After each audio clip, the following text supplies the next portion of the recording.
It's on when it's red. Okay. Okay? No. Testing 1, 2. Put yours on the right side, I'll put mine on, put yours on. All right, and then you should tell how. Oh, he's gonna do the lesson? Yeah. Having a quorum present, I call this meeting to order. Please stand for the flag salute. Attention salute. I pledge allegiance to the flag of the United States of America and to the republic for which it stands, one nation, under God, indivisible, with liberty and justice for all.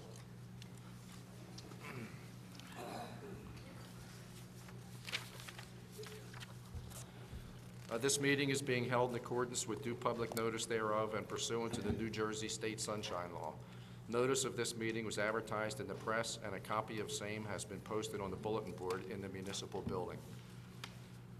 All applicants are hereby advised that should you receive board approval tonight, you must come forward and sign a form which informs you regarding the timing of receiving building permits and mercantile licenses. At the end of your case tonight, please see the board administrator to sign the 2 information sheets.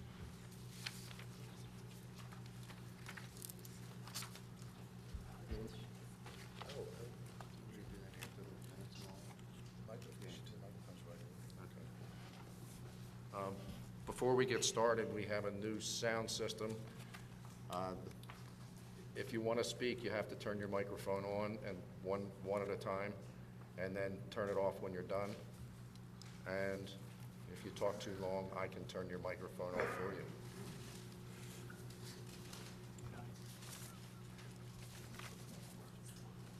That's working.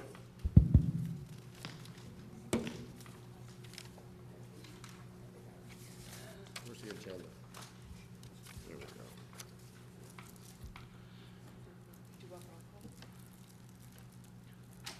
Do I hear a motion to approve the minutes of the January 10th? Huh? Oh, roll call. Yes, I do. Tom Collins. Here. Adio Santori. Here. Bill Gotchell. Here. Clem Wozleski. Here. Mike Richmond. Here. Jim Galantino. Here. Margaret Gubernalty. Here. Commissioner Tawby. Rich Patterson. Here. Mike Cristaldi. Here. Ned Humphreys. Here. Craig Palmisano. I'd like to hear a motion for the approval of minutes January 10th, 2013. I'll make the motion. I'll second it. All in favor? Aye. Opposed? Motion carries. Motion for the approval of resolutions and decisions. Number 1, 2013, schedule of meetings for calendar. Number 2, 2013, election of chairperson and vice chairperson. Number 3, 2013, appointment of staff. Number 4, 2013, John Eldoff. Number 3, 2013, that must be number 5, 2013, Margate Berger LLC Designers. Yes. Number 6, 2013, 16 Michigan Avenue, DBA Heritage Surf and Sport. Number 7, 2013, Barrels Joint Venture. Number 8, 2013, Choice Customs Homes, LLC. I'll make a motion to approve. I'll second. All in favor? Aye. Opposed? Motion carries.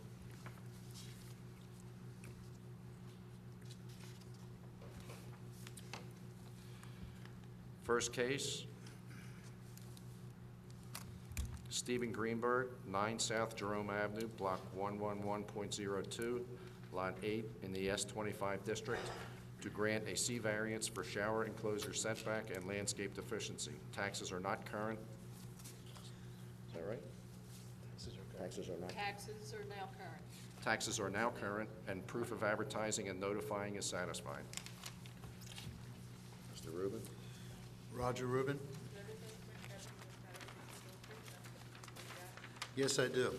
The subject property is a recently built 2.5-story single-family house on a lot of 40 by 65 feet, 2,600 square feet. After construction, the homeowners installed a backyard patio, shower enclosure, and shed without obtaining variances, and in July of this year, violation number 1391 was issued by the code enforcement officer copy and packet. And this application is the result, wherein the applicant wishes to obtain variances to legalize the violations. As for the shed, it meets ordinance requirements, except there was no building permit issued before it was erected. The staff committee asked that this permit matter be completed prior to planning board action herein, and this should be clarified at the outset. Variance is required. Shower enclosure location. Per the ordinance amendment earlier in 2012, shower enclosures no longer need to meet principal building setbacks. They must be 3 feet from side and rear property lines. The already built enclosure is 0.8 feet from the rear property line and 1 foot from the right. Next, the amount of total lot landscaping, 35% is required, which is the amount in the original plan and also as completed. It is 17.5% with the addition of the constructed rear yard patio. And last, the application is unclear as to whether the patio was installed permeably, meaning on sand, or does it have a concrete base? If the latter, it is an additional variance. The staff committee requested information on this. Comments. As to the shower enclosure, site inspections will be instructive. Matters of consideration include noise, water runoff, blockage of windows, obstruction of views, if any. 2, if approved, a building permit must be sought and issued as soon as possible. The board may wish to impose conditions as to water drainage or may leave it to the construction official if approved. 3, as to the landscaping, the board should consider the reasons for the 35% open grass landscape area requirement, aesthetics, and percolation of rainwater and floodwaters. This is about 520 square feet of more limited or completely obstructed drainage if on a concrete base. Recent events would support the reasonableness of permeability requirements. The fact that many older homes nearby have less than 35% is one of the reasons our zoning, per the 2004 master plan, came up with the percentage requirement to gradually over time ease the situation. Again, if approved, permits must be secured as soon as possible. That's it. Mr. Chairman, Mr. Rubin, members of the board, my name is Chris Valentin. I represent Stephen and Jennifer Greenberg, who are here with us this evening with respect to their application for the property. They own at 9 South Jerome Avenue. It's identified in the tax map as Lot 8, in Block 111. Property is first block south on Jerome Avenue. It's in the S25 zone. The application before you this evening, as Mr. Rubin spelled out, is to legitimize certain improvements that were made. Is that okay? It's not echoing? Legitimize certain improvements that were made after the house was completed and improvements that were done without a building permit by a contractor that the Greenbergs had retained. The result of that is deficient landscape coverage on the entire lot where 35% is required. It is reduced to 17.5% because there are pavers in the rear yard, and for the staff committees to address that comment, the pavers are on a permeable surface. They are not on a concrete bed, they're on dirt. The second variance that we are requesting is for an outdoor shower enclosure at the rear corner of the property, which has a setback of 1 foot on the right side yard property line and 0.08 feet to the rear property line. That shower enclosure, pursuant to the recently adopted ordinance within the last 6 months or so, is permitted to be 3 feet and 3 feet off of each of those lines. It is not. I have John Barnhart here to testify, but let me make a couple comments with respect to the application. The Greenbergs will tell you that they retained a contractor, a New Jersey licensed contractor, but from out of the area, who did not obtain a building permit for either of those items. The same guy did both things, and this is the result. The Greenbergs are not blaming the contractor on that. That is the situation that they've been left with, and they're here to deal with it. They're not bringing the contractor in to throw him under the rug. We are hopeful that we can work something out with respect to both of these improvements. I will say this with respect to the shower enclosure and the shed. As Mr. Rubin pointed out, the shed is permitted. It is permitted in the location where it is. The shed is about 4 by 6. It's about 25 square feet. The Greenbergs are permitted to have a shed of 80 square feet. That shed, an 80-square-foot shed would subsume a greater area, I would suggest to you, than does the existing shed and the existing shower. By right, with the building permit. And the building permit would certainly be obtained this time, I am sure. Or a garage. A garage would be the same. A detached garage at that location, because the driveway is wide enough, could be the same. I mean, doesn't even count the coverage. Doesn't count the coverage, doesn't count the landscaping. A garage could be placed in that location with a building permit, most likely as well. When we talk about whether the shed or the shower imposes a burden upon the neighborhood or upon the neighbor to the rear or the neighbor to the right or the left, as far as that may be, keep in mind that, and I'm not, what's there is there. We like to keep what's there. This is not a threat that we're going to build a garage should something happen. It's not a threat that we're going to put a bigger shed there if something should happen.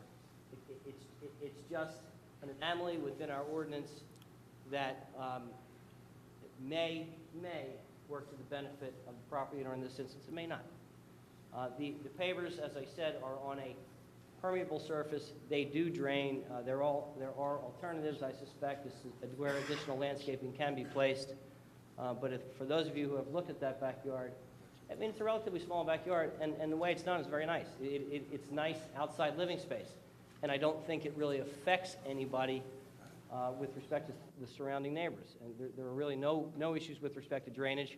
After the storm, the Greenbergs will tell you there was no problems on that street. The runoff goes toward the street. The shower has a French drain in it that is dug 6 feet down, filled with stone, so there's no issues with respect to any drainage on adjacent properties from the shower. A couple things I'd like us to keep in mind as we move forward with this application, because there are some neighbors who who will be here to tell you they are affected, and it's one of those situations that's unfortunate, and we have to address it, and that's what we're here to do. John?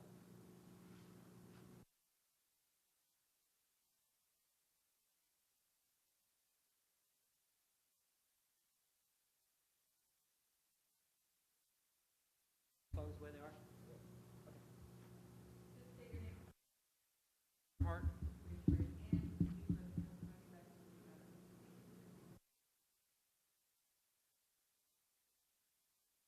Testified before this board previously. That's correct. You prepared the site.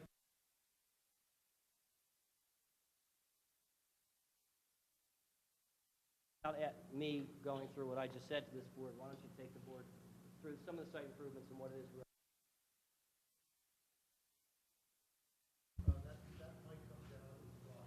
Oh, How about we perfect. do have... How's that? Wait on. Is that all right? Is that all right? Wait. I didn't want to make him feel bad.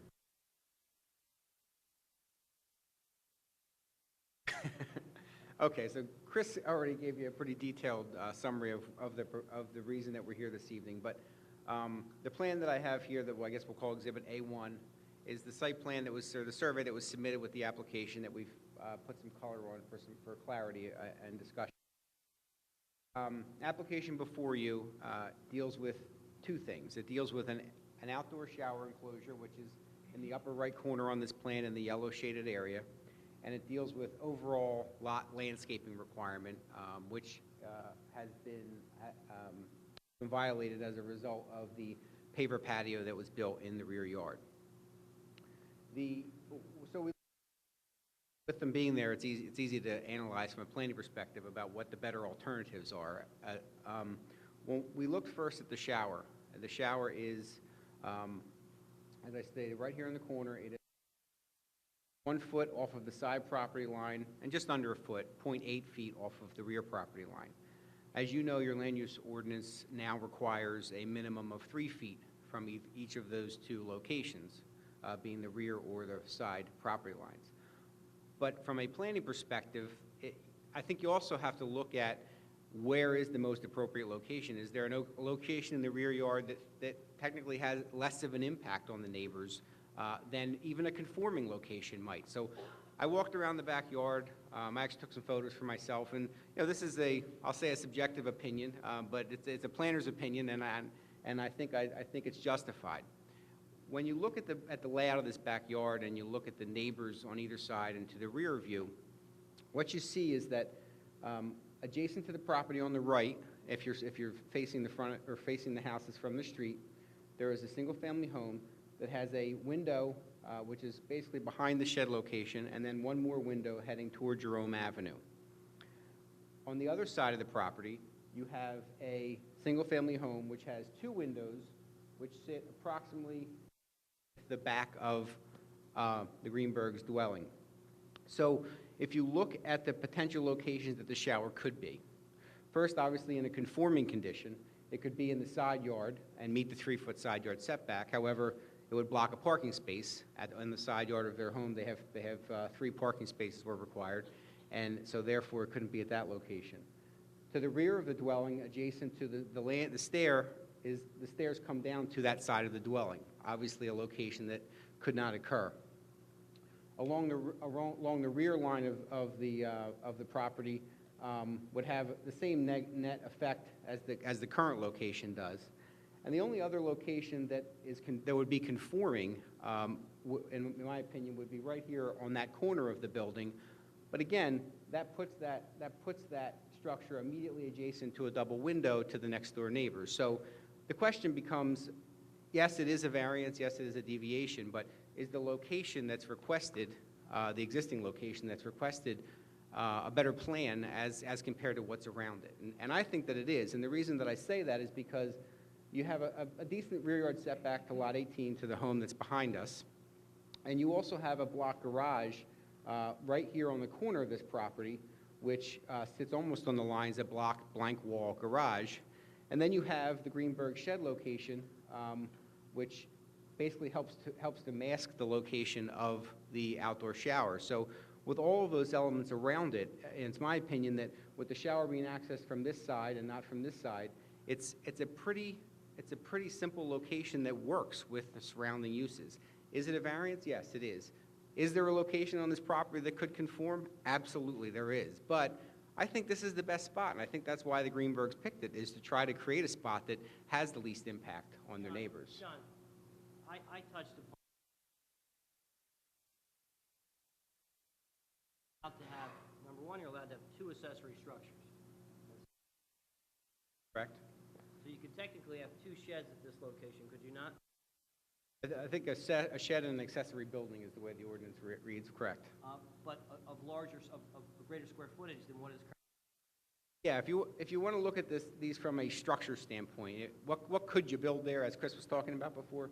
You could build up to an 80 square foot building or shed, whatever, accessory structure on the property line, which would basically encompass that entire corner. The shed itself is 24 square feet. The shower enclosure is 14 square feet. So when you add the 2 that they have there, that you are at 38 square feet in total area, where 80 is permitted as an accessory structure. So if you're looking at the application with respect to blockage of air, light, and open space, something could be built much greater than what in a conforming condition. And if the issue really were with respect to blocking of a window by the shed, for instance, if you were to switch the shed and the shower, for instance, the shed would be permitted in the rear corner, am I correct? That's correct. You can move the shed to the rear corner, right? Correct. You can put the shower where the shed is, right?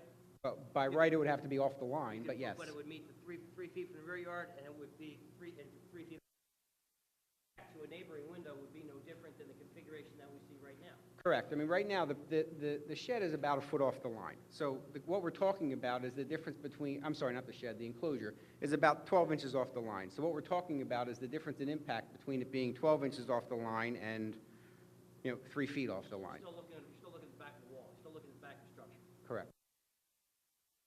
That's correct. And again, if you were to switch the 2, you could make the shower conforming. That's correct. You want to touch upon the paver situation for a moment? Yeah. As you can see from the zoning schedule that was on the plan, the actual landscape coverage that's on the lot right now, after the paver patio was built, is 17.5%. As you know, your requirement is 35%, and Mr. Rubin's report points out really the basis for why you have that requirement. I mean, it's been my experience that the reason you have a landscape coverage requirement is kind of twofold. It's aesthetics. You want the properties to look beautiful and be green and what have you. And it's also drainage, coverage, or impervious coverage, drainage, so that you're not creating stormwater and other issues associated with stormwater.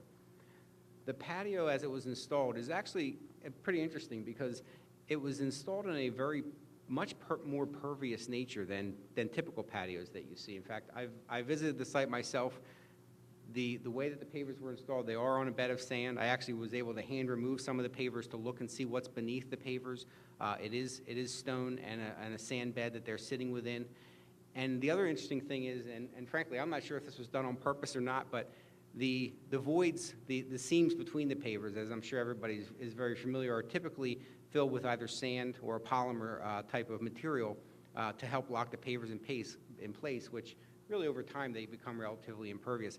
That was not done here. These pavers are very loosely set, and they really do have a way to allow direct drainage through the seams of these pavers. So I found that interesting, and that it will help promote drainage in the rear yard.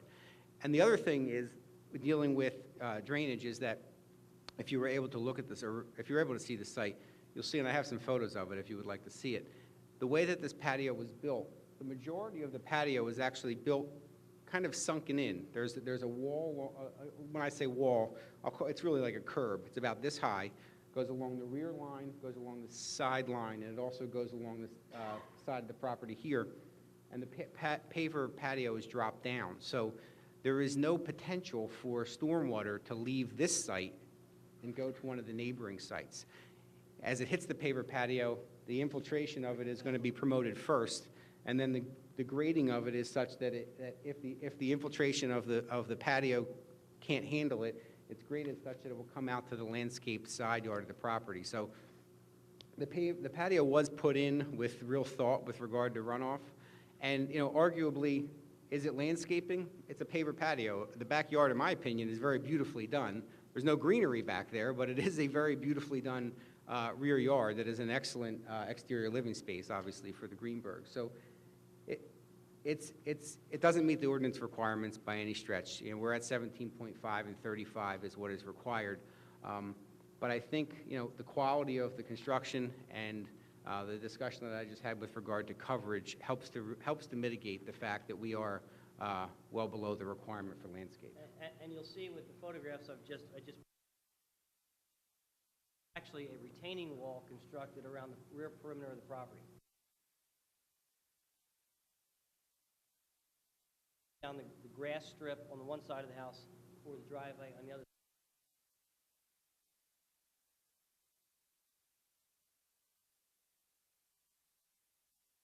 I'll pass this as well. This is a photo that I was talking to you about where I removed the paver, and you can see the pervious nature beneath the paver. And you can also see here really clearly how the pavers are laid. They're very loosely laid and do actually truly promote infiltration. I have a large paver patio in my backyard, and those seams are all coated with a polymer, and there's no water getting through. But in this specific application, there really is. I just want to pass that on. Sure. Yes. It's got a cinder base, which helps to keep the pavers level, and then below that is just sand. So they have 6 foot of. Use your mic and then turn it off when you're done.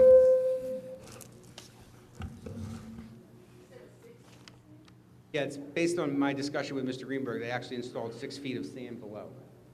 6 feet deep. Yes.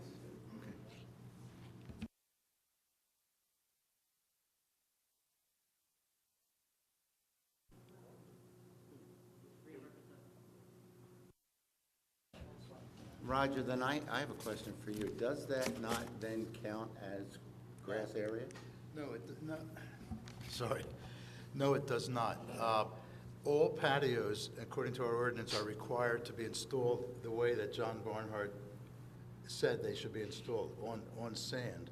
Sometimes they have sand in between the particular bricks or stones, and sometimes they're open this way. Very often, they're installed this way. But it never counts against the landscaping requirement, because I don't think that even Mr. Barnhart would say that the rate of absorption of the water through this so-called permeably installed patio is the same rate as if it was just ground or grass or exposed sand. I would agree with that statement, Yeah, yeah. I mean, There without clearly is quantifying it. there clearly is a diminishment because. There's a diminishment. That's correct. And if that I mean, what you have to consider is if that diminishment were, if you have a standard of 35%, and it's just as well that it be only 17%, well, you could change the ordinance. No, I'm just you know, saying if but- the absorption is close to or Well, near. we don't know that. do you know how close it is to absorption? You know, You may not be. there's truly no way to calculate that exactly, but Okay. because what happens is the water is directed to each one of the seams, and then the entire area underneath of that patio is able to infiltrate water. But just to give you, if you want to just get some kind of relationship, what a number of towns, what a number of other municipalities, not Margate, but what a number of other municipalities do is if you do lay a paver patio on sand, they'll give you a 50% credit.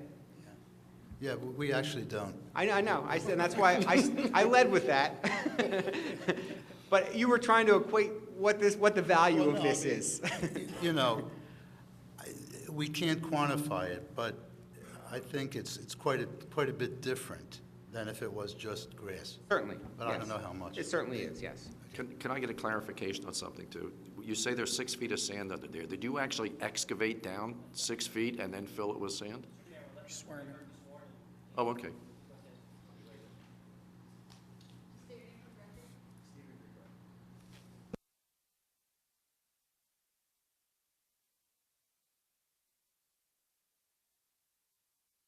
Yes, sir. I'm sorry, I was going to address.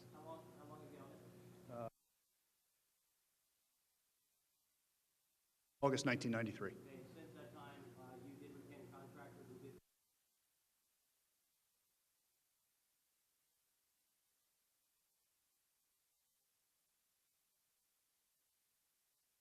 Correct.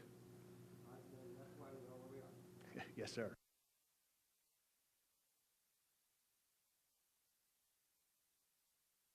Certainly. The shower itself, when it was dug down 6 feet, it was, again, dug 6 feet, filled with sand and then rocks on top. Since there were never an issue associated with any water going in any direction, since the shower's been there, the pavers themselves were just put in this past, May, I believe. And we asked to do the same thing, which, yes, it excavated the land. As it stood, as you saw in the pictures, you'll see the surrounding brick around it. So we already had a foundation. The goal and the attempt was not to affect anyone else's property, to ensure that we were in fact covered, which subsequently is proven so from the storms and all of the water. Nothing, it drains directly out towards the street. But the comment that was actually, Yes, sir. that's an accurate statement? Yes, sir. How do you know that? Contractor confirmed it as such. Not the entire part, but pieces of it, yes.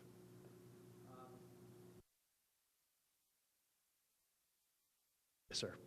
Now, have you spoken to the neighbor to the rear of? Directly behind the house? Yes, sir. Who face the shower at their back windows? Yes, sir.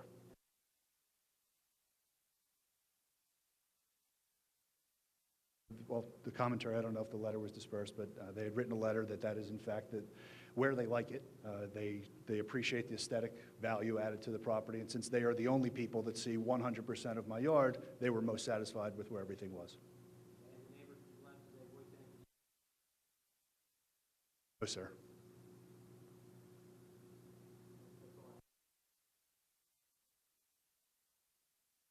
Please. When you decided to do this project, and you didn't know that there was to get a building permit, which we get a notice in our taxes every time that we have to get building permits when we do anything, but I'll take your word for that. Did you discuss this with all three of your neighbors? No, sir. No. You said you discussed it with the neighbor to the rear? Post completion. What you're going to do, Of putting the yard as itself as it stands, not prior to putting the shower and/or the patio there. No, sir. before you did anything, did you go to your? No, sir. He meant what I'm sorry, Mr. Stanford. Maybe my question wasn't clear. It was before he came before the board, did he speak to his neighbors and tell them why he was here and whether there was any concerns from them? Right. I believe what he was referring to as opposed to speaking to them before the work was done. Well, you know me, and I know you've been before the board many times. You do a good job. But in this case here, I'm always concerned if there is any negative effect to a neighbor, that the applicant discusses it with the neighbor, settles that problem, so if the time comes when there's a variance required, then there's no problem with the neighbor, and we sit here and we say, well, if there's no problem there and we can see there's no problem, it makes us feel good. But I don't know. I'm not the neighbor there, but and we'll see what happens tonight. But that's the only question I have. Understood, thank you, I appreciate it. Mr. Santori, I think what you'll hear from the neighbor to the right is that their concern is this shed, which has an impact on that bedroom window. And I will let the neighbor's representative speak for We himself. noticed that. But I can tell you that that's why I started off with, the shed's allowed to be there. The other stuff is just so happens we have to deal with. But the shed apparently is what's causing the difficulty in the neighborhood, is something that can be there either at that location or other locations, and it's substantially larger than what you see. You know as well as we do now, these builders, when they build houses, they max it out. They don't come for variances, but they build to the hilt. And then if someone buys a house, they find out they have no storage for outdoor furniture, surfboards, bicycles, or whatever, and it requires a little extra. So That's not the case here, because that shed can be there three times that size. I understand. The locations of some of this stuff, this equipment, could be a little bit more, well, that's it. Thank you. I understand. I know. I understand what you're saying. Thank you.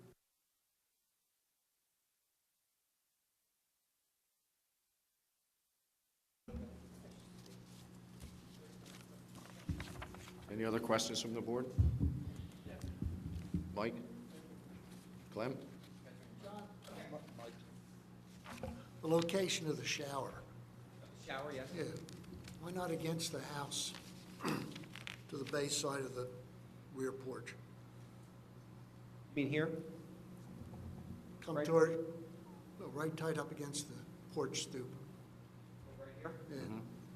Yeah. Again, I say, could it be there? Yes, it could be there. But it's a question of who thinks that's a greater impact. You have two windows right here that look straight at it. So, They're farther away from the windows on the Oceanside house that look at it. agreed. I agree with that. Question for Roger. What's the ruling on a shower in the shed? What? What's I the had that ruling same on a question, shower actually. in the shed? Because you're allowed to have a shower on that corner, correct? I mean, a shed on that corner. If the shower was in the shed. The shed is legal where it is, yeah. But I mean, if the shower was in the shed, If the shower was inside the shed, I would think the shower really couldn't be in the shed, because part of the 3-foot has to do with drainage and soapy water oh, and to the property line. things of that nature. You got it. yeah. Perfect. I think so. Perfect answer.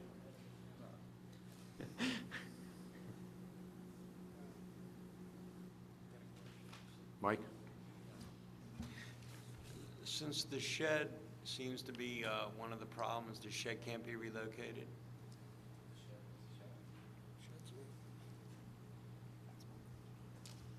Mike, if you look at the pictures of the backyard, Right. it's kind of tough to do that.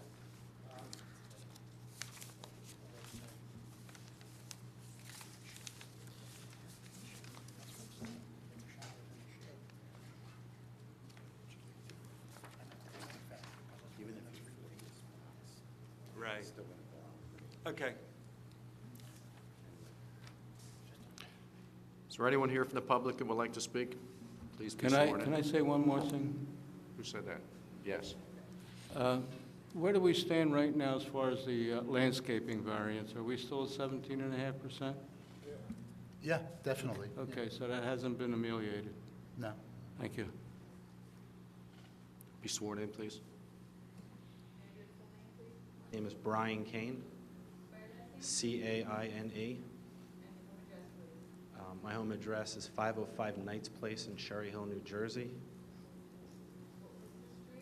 505 Knights Place. Knights.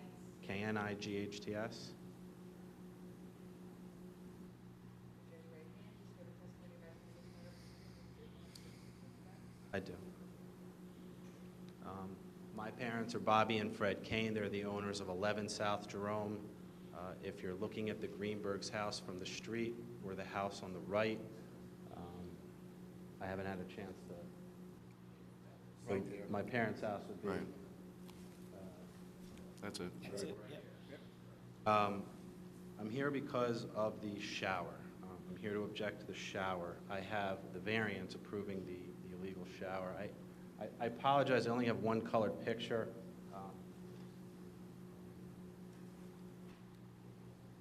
Shower's white, the shed's beige. Really haven't had an opportunity to make one of these. The problem with the shower is, whether it be individually or in conjunction with the shed, is that it does create a hardship on a neighbor. I can't speak for anybody else on the block. I can only speak for 11 South Jerome. It does block the light. It does block the air. It does block the view. The shower or the shower and the shed make my parents' bedroom windows, I'm not gonna say obsolete, but there's no air, there's no light. When I say there's no light, there's greatly reduced air, greatly reduced light, greatly reduced view. And I mean, the measurements that I have were that the shower is 5 inches from the property line. We measured the shower to be 40 inches from my parents' window. So I think we're talking about generally the right numbers here. And when the rule was, I guess, amended that the shower has to be 3 feet from the property line, I don't have a copy of the policy considerations behind that rule, but I'm wondering if part of that was so that you wouldn't have a structure presumably so close to a neighbor's house. The shower has the effect of being a wall. There used to be a lot of area between my parents' house and the Greenbergs, just as there is my parents' house and our next door neighbors on 13, yes. And now there's not. Now when my parents are in their bedroom, there's a wall there. How would that affect them renting their house? How would that affect the resale property of their house? I can't imagine somebody would want to go into a bedroom and say, oh, look, wall. Is this in detriment to what this rule was, obtained for? I don't know, but, I'm here to say that, again, the shower and the shed in conjunction or individually, it does create a wall right in front of my parents' bedroom, and they're not happy about it. My parents are in Florida right now. My dad's just got out of the hospital, can't be here, so I'm here for their behalf.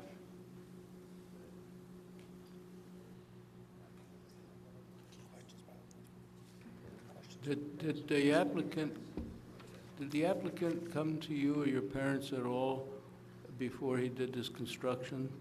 Not that I'm aware of, no. Thank you.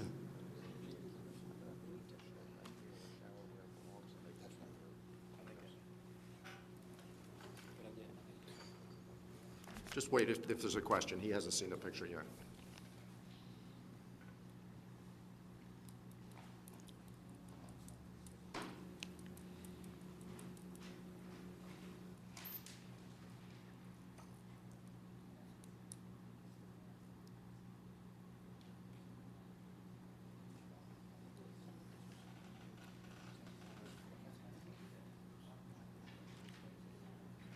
You have any questions, Ed, Jim?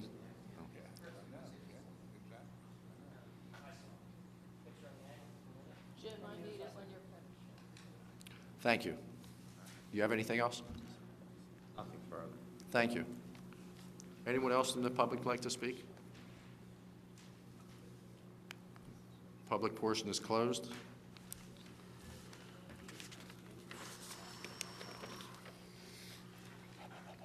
Board have any comments, questions?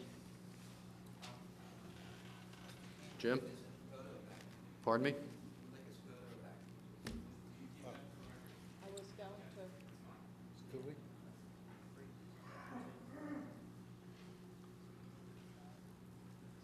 I have a question of the applicant and his neighbor. Has there been discussions, any discussions between you two as to how to remedy this situation?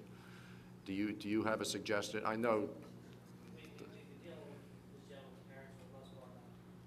I met this gentleman last time we were here, carried it to this month. right. Are we talking about, specifically, what are you talking about with respect to the discussions? What would you like to see done as the neighbor? The shed and the shower moved, but the shed is legal, the shower is not. To answer... And neither's the pavers. What's that? And neither are the pavers. I mean, they're here for all three. But the shed has no footing. The shed can be moved away from his parents' bedroom to alleviate that concern. My clients are willing to move the shed away from the... Let me just, look, I just put something out there. If the shower was moved against the house in that corner and the shed was pushed back to that corner, would that satisfy you? I'm not sure I exactly know what you're talking about. Chris, would you point? Chairman, it's that shower we moved here, the shed pushed to the corner. We were just thinking, Mr. Patterson just moving the shed altogether to a different location, keeping the shower since it's dug with the drain, keeping the shower and keeping the pavers, and moving the shed away other side of the yard or somewhere else. When we changed the rules to establish the 3-foot setback for the shower, that was a relaxing of the rules. That wasn't a tightening of the rules. I mean, there's somebody taking a shower right outside your bedroom window. If it's 3 feet away, it's legal. It's not 3 feet away. Just a comment. I think to answer the question originally posed, there was really no discussion. And look, I'm not going to stand up here and say you have neighbors that hate each other, fighting for years. You know, they've always been great neighbors since they moved in. You know, we're not to fight with each other, but once the shed was put in, at least my parents' version of the story is they tried to engage them to discuss.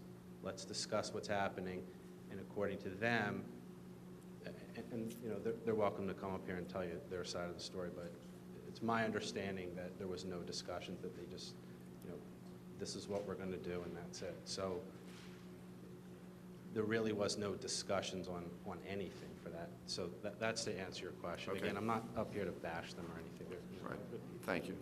Mr. Kane, I have just one question, just to clarify.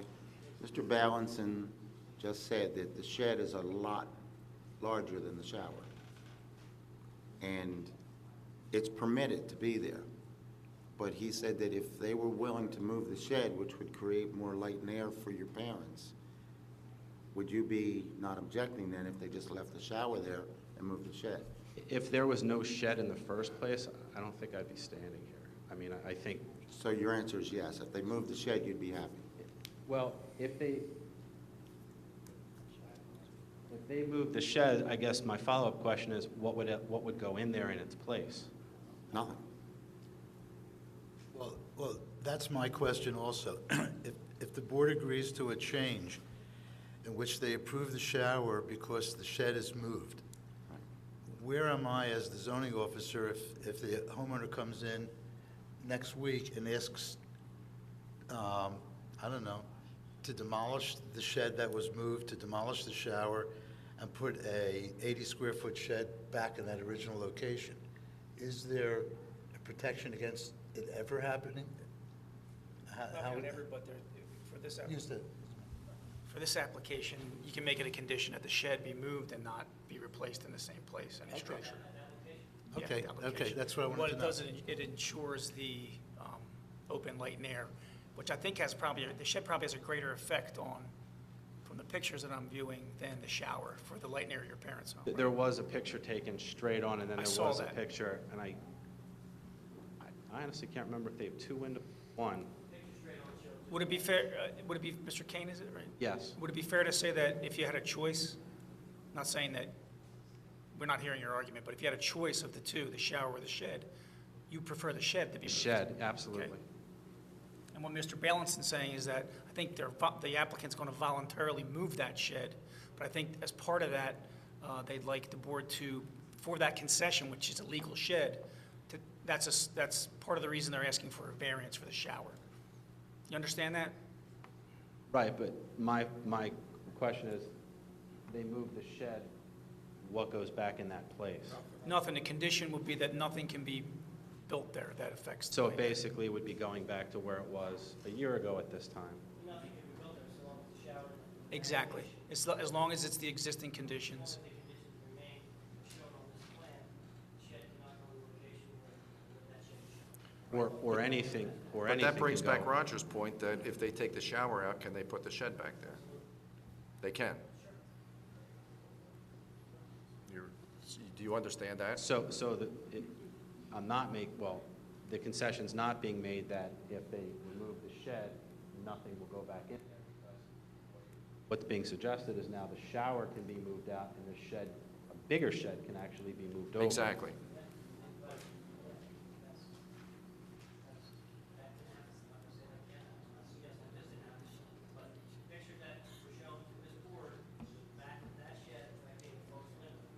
And the patio also needs a variance too, so,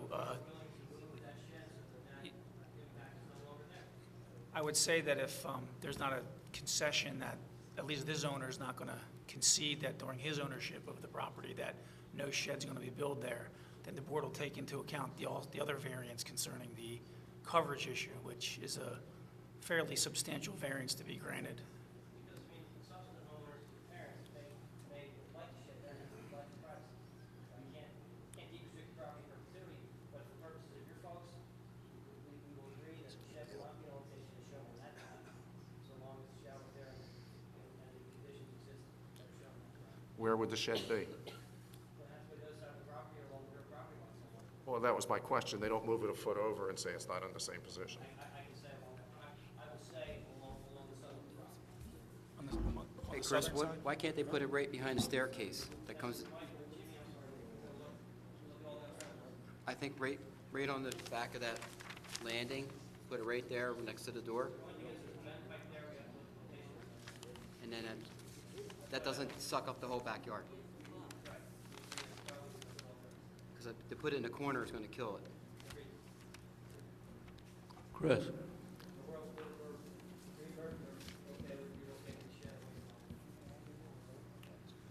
Chris, the way I understand it, what you were saying a little earlier, the shower's going to be put back against the house next to the patio?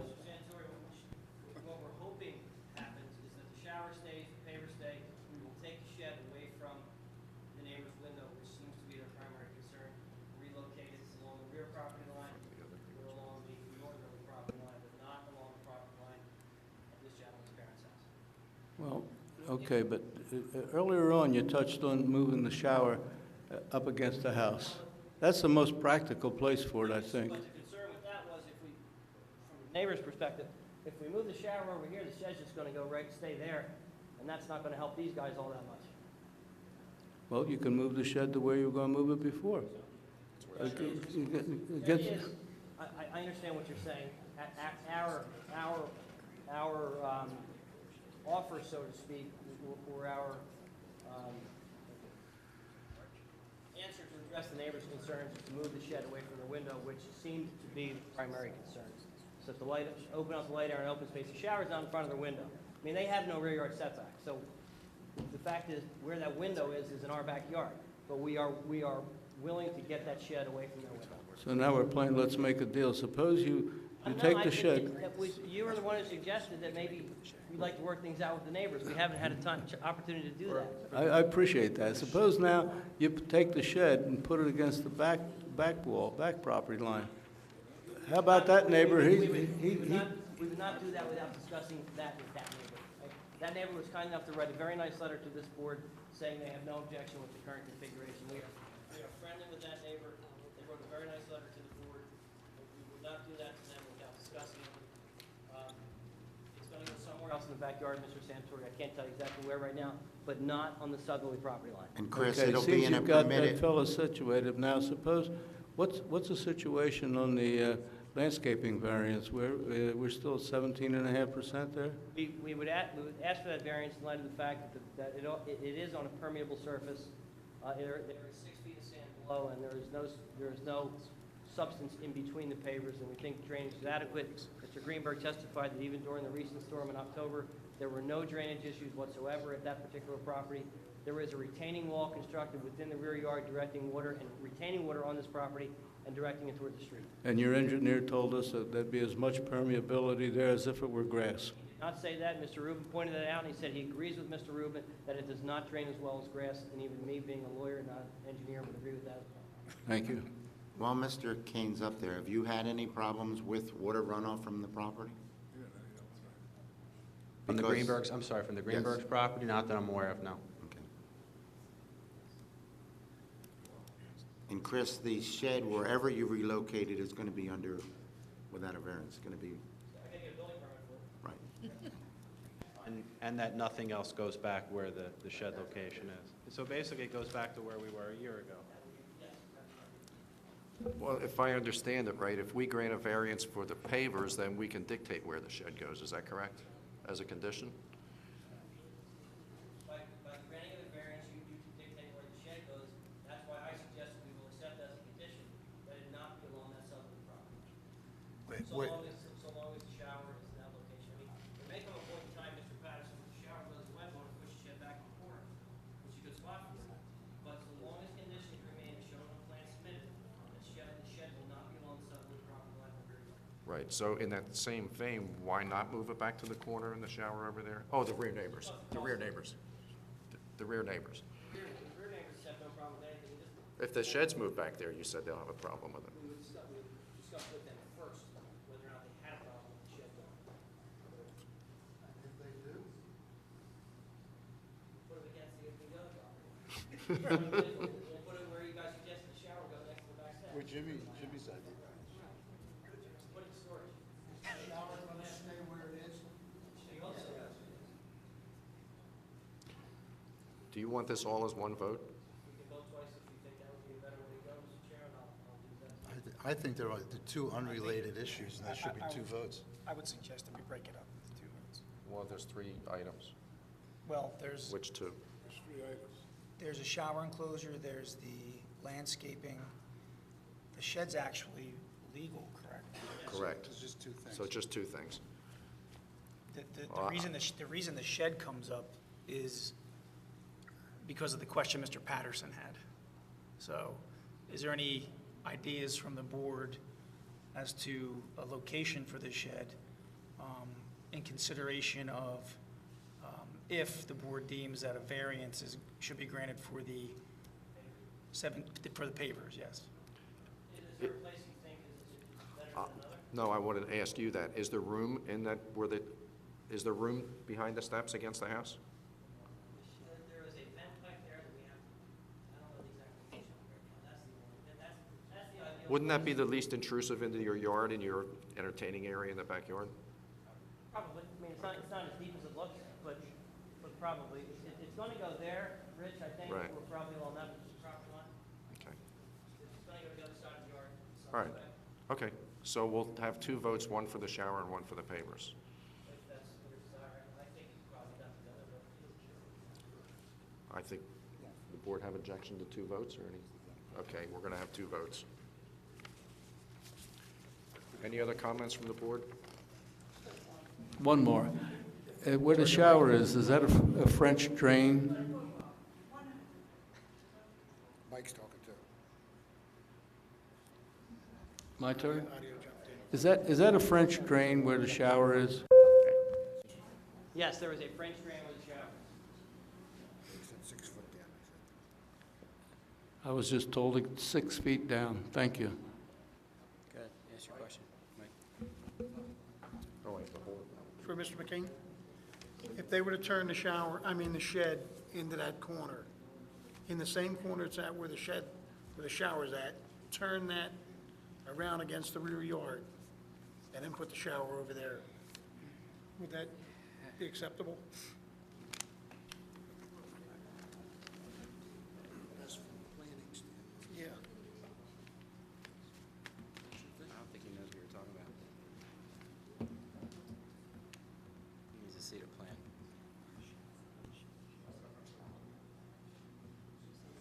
Talking about putting the shed here? Yeah, that, unfortunately, that functionally doesn't work. There's a step there, and you see, they have real rarely makes it that shed, but it can move that step.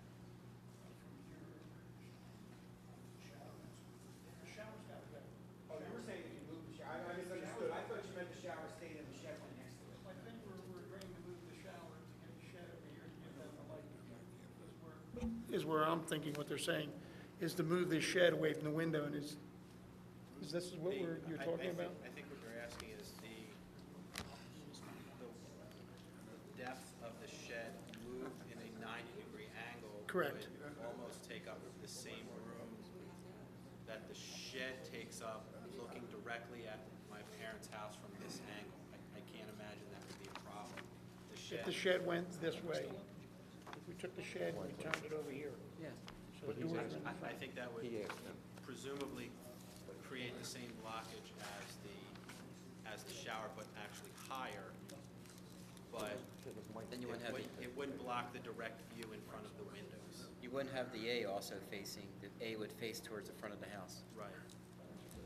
You would have less roof. Yeah. Anything else on the board?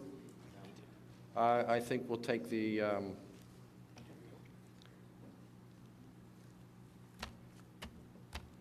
should we do first? Yeah, the shower. We'll do the shower first. My suggestion on the pavers is to alleviate the concern.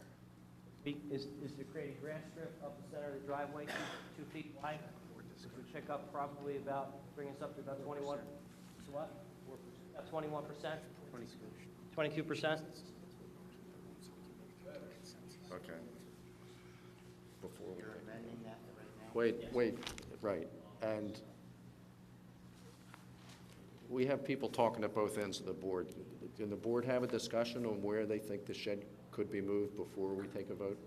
Any ideas? Can I make a suggestion that we just say where we don't want the shed? I mean, yeah, we don't want the shed there. They can either move it on anywhere on the back line or against the house, or, as long as the other neighbors are in. Because the Right. board also has concerns about the shower placement too, so that's why it's two different things. Where the shower is located. Okay, well, then let's hear a motion on the shower. Oh, you want the other one first? What?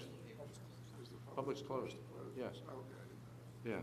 Let me speak a little bit from the legal perspective here. The applicant's making two requests, two C variance requests, which we all know what they are. First is the shower enclosure, which needs a C variance, and the pavers, which need a C variance. The shed is conforming, it just doesn't have a permit. The board is permitted, as it knows, is to make conditions on any approval of variances. So the reason I think that Mr. Patterson wanted to have a discussion, and I like Mr. Richmond's idea, is we can form a motion that has conditions in that motion where we can require, by granting either of the variances or both of the variances, to either specifically place the shed somewhere or to specifically delineate where the shed can't be placed. So I think that's one of the reasons that we have to discuss a little bit. If the board's preference is to have me form a motion in line with Mr. Richmond's suggestion, I'll do that. That sounds the best way. It would sound like it would be a vote in the affirmative to grant C variance relief for the pavers with a condition that the shed is placed in a particular place or moved from the location that it's at now into another place that's conforming. And it remain that way as long as the pavers are there and the current layout of the backyard is there, the way it is. That's, Wait a minute. the shower has to be permanent. And then the second C variance would be for the Wait, shower. no, hold on. It would remain that way as long as the shower stays there. That's what I just said. No, the pavers is a separate vote. It's a totally different issue. But we can condition it on the pavers. You have to condition the Now you're shed. combining it all into one vote? No. The second variance would be that the shower get a variance. But you're implying that you're approving the pavers by including the pavers in the first motion. I don't want to. That's wrong. That's a little, that's, I don't want to condition the paver variance on moving the shed. You can condition the shower variance on moving the shed, but that's the issue with respect to the neighbor, it's blocking of their window. Okay. With respect to the pavers, which is separate and apart, we are agreeable to cutting a strip up to increase Separate- landscaping. separate matter. 22%, should the board be inclined to do that. I don't want. Well, the issue that comes up there is if you do it as part of the shower variance, they move the shower, the shed can be placed back where it is, and they already have their paver variance. Right? Yes. Now, I think you say you can have your shower where you want it, that's a variance. If you pick up the shed and you move it no closer to the right side neighbor's property line than, let's say, the other side of the driveway, anywhere they want, let them pick it. Because anywhere in that backyard is legal. They could do it anyhow, but no closer than, which would be about 10 feet from your parents, okay? I think the reason that. And that covers the shower, and Well, I it understand relates that. it to the location of the shed. I understand that, but if then the applicant decides to move the shower, and we've already granted a paver variance, If the then he can put the applicant shed back where it is already. decides to move the shower, then they could put the shed back. Unless we put a condition on the pavers. I said that earlier, if the shower goes away, the shed can be relocated on the. No, I understand that, Unless there's a condition on the approval for the variance for the pavers. exactly. That if you, Grant the variance for the you pavers can't as move the long as the shower pavers are back there. as long as the pavers are there. I mean, you can't move the shed back as long as the pavers are there. That gives them more protection from, Can't move the shed back even if the shower's moved? if the Yes. pavers are still there, yes, that would be a condition on the paver variance. That gives the property owner protection. But you're dealing with the question of the shed and the shower in terms of the neighbors' light and air and so forth, and they should relate to each other. You're dealing with the question of the pavers in terms of permeability and the integrity of your zoning ordinance, and that shouldn't relate. it's two separate issues. It really shouldn't relate to the structures on top of it. So you're saying we can't put a condition on it? You can do anything you want. Exactly. You can do anything you Right. want. I just don't think that's, The I think point- they're two separate issues. They are, but there doesn't need to be a relation between the condition and which variance you're granted. You're putting the shower together with the shed, and there's no need to do that when you make a condition. There's no need for that. But I mean, if that's what the board wants to do, you can do that. We're trying to protect the neighbor from having his light blocked. And in doing that, we're granting two variances, or they're asking for two variances. So the neighbor has a hand here that he can say, okay, if you get rid of that that's legal, I will withdraw my objection to the other two variances. I don't understand. He has an objection to the paver variance. Does he have an No, what he objection has that an- if you move what- the shower, you can put if they move the shower and they put the shed back where it is, do you have an objection to that? But he wouldn't need a variance, Rich. He would if we put a condition on it. You're wrong to relate the pavers. If there were no pavers in the backyard at all, imagine there's no pavers It'd be there. different. It'd be different. You would have a shower and a shed, and you would say, let's get the guy to move the shed and keep the shower with the variance. Yeah, but It has nothing to do with the pavers. I agree with you, but I think what the objector is saying, the neighbor, is saying that the thing that affects his light and air the most is the shed. So to Right. protect the neighbor the most is to try to keep that shed from ever moving back in that area. The only way you do that is by making a condition, the condition on the pavers. I understand, Mr. Bergen, but that's not acceptable. Oh. That- I mean, I understand it's not acceptable, but Because it's, your it's, I some- I- of I course it's understand not. what you're saying, but that, then you can really vote on it anyway, because the idea is if the shower goes away, this should be opened up to put a shed there. It's a small backyard. Okay, and I understand there's a violation with respect to the pavers, and in response to that, we've offered to provide additional landscaping up the middle of the driveway. I would simply ask that those two things be done separately, that the pavers not, the board can take a preliminary vote on that if they would like, that the pavers not be associated with relocating the shed back against this property line should the shower ever be moved. I mean, it just, I am I'm not an advocate of de-restricting properties in perpetuity, and I don't think this board ever has been that way either. It wasn't a question of moving it back You're right. against the property line, it was a question of moving it not against the property line and back in front of the window. If the shed was moved where the shower is, it's not in front of that window. But, you know, just, Chris, And wait one sec, Tom. Rich, if that's what you're saying, that the shed can't be in that box that it's shown on that plan, and you tie that to the pavers, I'm okay with that. That's what I think we're saying. That's, yes, and it could be slid back to where the shower is. The reason, as you know, the shed, there's a problem with the shed is because it's blocking directly the window. I think that's the neighbor's main concern. If your applicant can just move that and give them some security that it's not gonna come back when someone decides to move the shower, everything works out, doesn't it? It's the applicant that needs to do it. Except you're prejudicing the board right. to approve the pavers by relating it that way. You don't have to do it. It's up to the board if they don't want to have a Well, condition. I think that the board has to see the pavers as a separate issue and not relate it to the shed and the shower. Well, our attorney's just telling us we don't. So we're doing one Am I- vote then? Yeah, okay. All right. It's up to the board. And when the shower gets removed in 2 years, and in 2 years from now, excuse me, sorry, Chris. In 2 years from now, when that shower gets removed, Yeah. and someone puts the shed back there, and the complaints come in again, just remember what the, And they have their pavers. and they have their pavers for perpetuity at that point.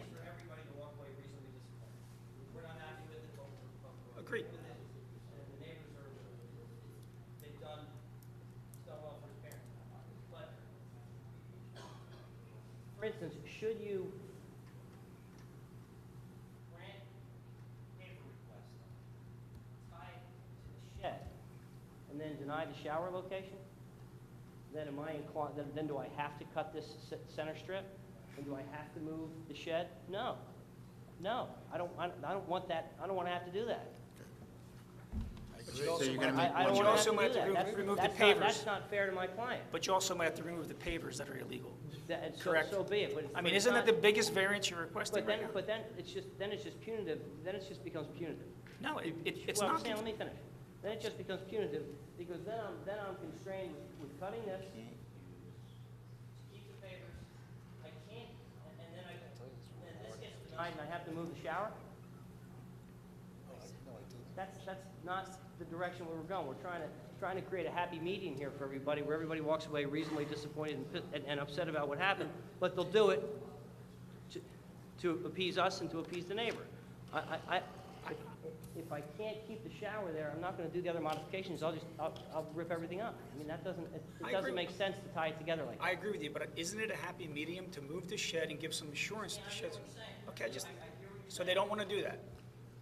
I would recommend it, no, because then they have to move the shed anyway, and they would have to move the shed anyway. Chris, if we're doing this as one vote instead of two, then it's not a problem? One vote is, yes. Okay, so let's do it as one vote, if that's what you want. The board have to vote whether it wants to do a one vote or two votes. Well, we'll come to that at the end of this discussion. So your client would not want to move the shed back there and move the shower over? That's not an option? No, my client's more than willing to keep the shower there. No, that wasn't my And move the question. shed and cut a paper strip if both variances are granted, certainly. That's not what I asked. I understand that. But what are you asking me? I'm sorry. So then you're saying your client is not willing to move the shed back and the shower over now and get a variance? I wanted to know that, so the answer is no. Okay. The idea was, from a cost standpoint, to try and keep the shower there. and for the usability of the backyard. That's really the best location for the shower. We could find a location for the shed since it's not stationary. So, but you're correct. We're trying not to move the shower and keep it favored by offering additional grass and moving the shed. Got it. Anything else on the board? Can I have a, or, the public's done, yes. Do we have a frame of the motion, what we're doing? No, before that, we're gonna see if we're gonna have one motion. The public is closed. Fine. You have to get sworn in, Ms. Greenberg. Greenberg?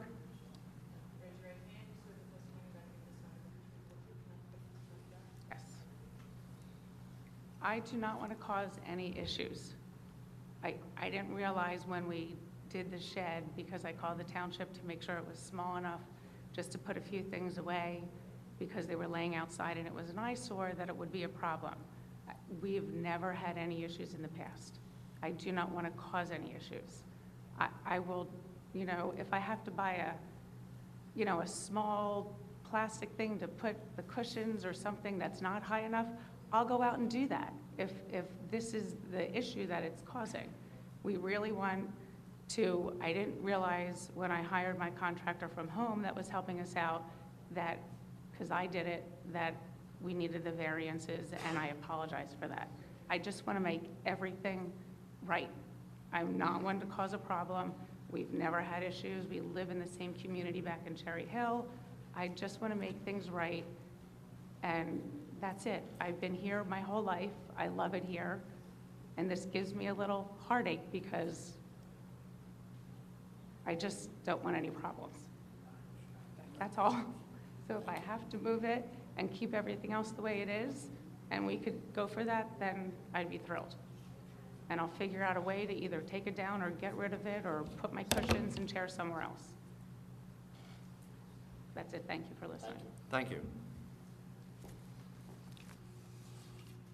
Can I hear a voice vote on whether we take one? No, do a roll call. Whether we take one vote or two? Raise hands. Show of hands. Should we split the vote into two? Yes?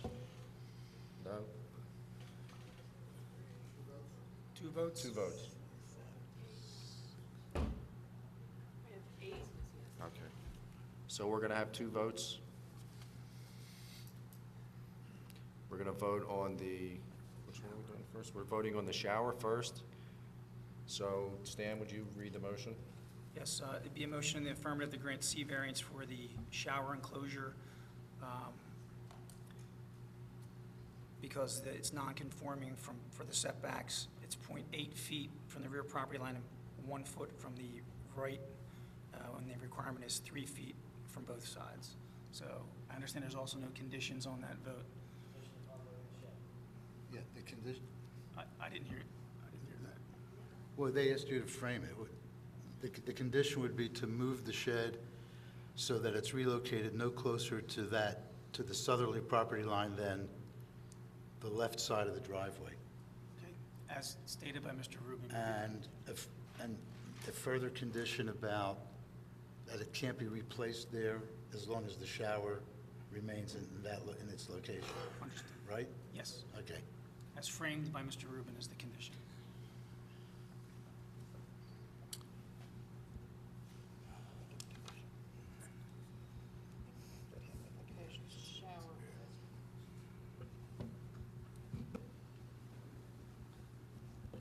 Mike Richmond? Wait, was that moved and seconded? Oh, yeah. With the, because. Wait, we need the motion and we need it second. Yep. I'll second it. Jimmy and Mike. Richmond. Because there's 5 on. Okay. We good? Okay, so with the conditions of keeping the shed away 10 feet, and I'm going to approve it. You guys talking to the microphone? None of us down here can't hear you. Yes.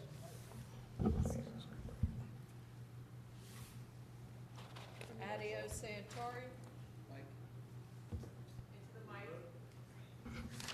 Very interesting what went on here, and I don't know how it's going to be enforceable in the years to come of where to put the shed. If someone decides to put a shed where it is now, who's going to be there to object if neither of these owners are there? But we have to face the situation as it is today. I think the applicant was a little nice about being willing to move it. I'd rather have seen the shower up against the house where most showers are rather than in the corner of a property. But there are alternatives. I also vote to approve this part of the application. Jim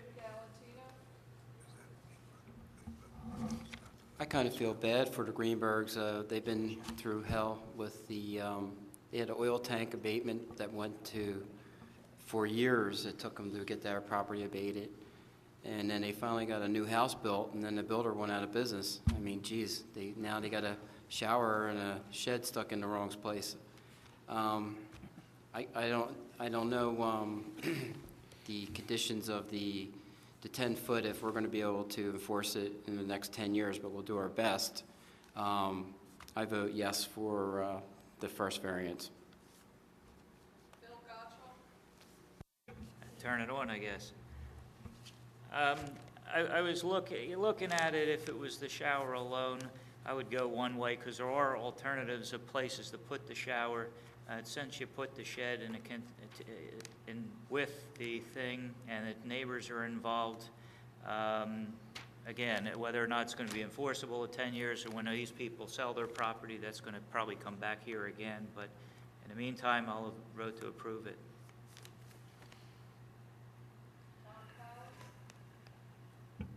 I also vote in favor. Never spent more time on such a small backyard in my whole life. The neighbors are agreeable. The highest and best use or the betterment of the neighborhood is the light and air for the Canes. The Greenbergs have agreed to move it over to provide that light and air. I don't see where we would have any problems. Clem Wozleski? There's no question that the shed is the major blockage of the neighbor's windows. That being removed should make the adjacent neighbor happy. I vote yes. Margaret Gubernalty? I approve the C variance with the conditions. I think the neighbors are happy with that, and I approve.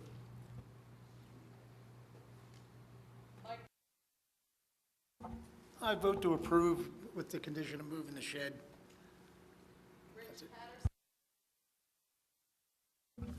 The motion's going to pass, and I'm glad it's going to pass. But I think the shower in that corner with no setbacks so close to those people's houses is obnoxious. And like I said, I'm glad this is a symbolic vote. I'm voting no.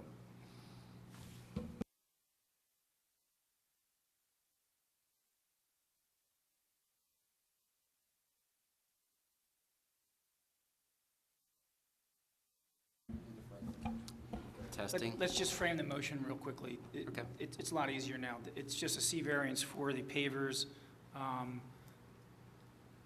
35% is permitted, and 17% is actually constructed, it looks like, correct? All right. So I make the motion that it. Oh, wait a minute. Aren't we going to amend that to 21? I'm sorry, okay. 21%? The Chris- condition is they put the grass strip. And I'm sorry, the condition is the grass strip in between the three driveway pavers. Up the driveway, that's right. Bring it up to about 22%? Okay. Can I to get a little specific? Are you talking about a 3-foot strip? 2-foot strip? It's 54 feet long? That's only 104 square feet to my math. I thought you said 150 square feet. 104, which gives you, What? I think it gives you 4%. Unless I did my math wrong, wait a second. 2 by 54 is 100. Times 50, I did it by 53, is 106 divided by, my lot area is what, 2,600, right? Right, 92. Yeah. Is 4%, 4%? yes. Okay. It actually it would Okay. actually technically bring it to 22.5. Okay, I would like the motion simply to say a 2-foot No, strip 21.5. down the entire length of the middle of the driveway. Okay? All right? As stated, that's fine. Okay, motion? yeah, the motion on the floor is for a 22.1%, is that it? 20? No. The motion on the board is to 21 approve the landscape variance with the condition that 8 sets of revised plans be submitted showing a 2-foot strip up the middle of the driveway for its entire length, and an additional condition that building permits be applied for all of this stuff within 14 days. Roger, that 2-foot strip finished in what manner? Grass. Grass. I meant 2-foot grass strip. I'll make that motion. I'll second. You're too slow. I second it. Mark. Mike Richmond, With the grass strip, I'm going to approve it.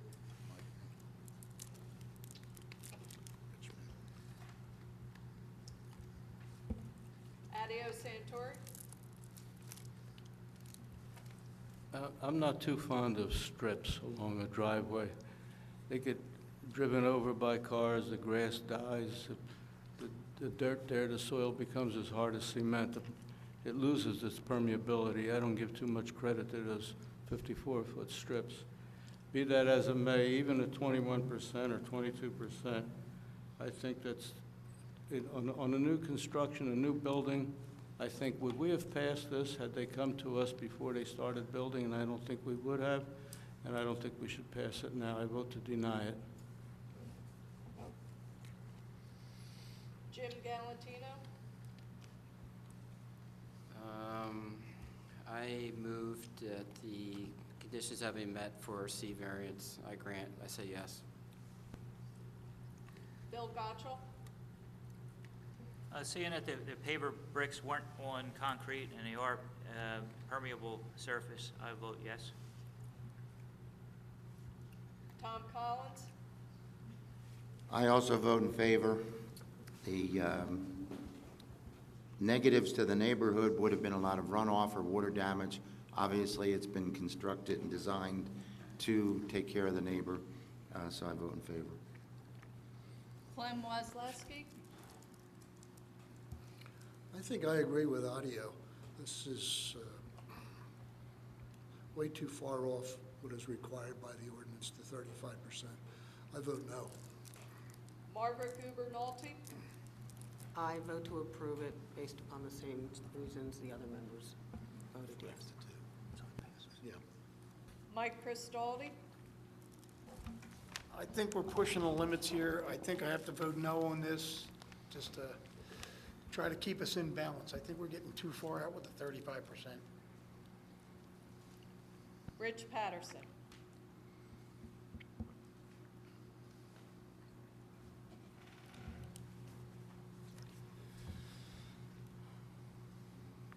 Well, once again, the motion's going to pass.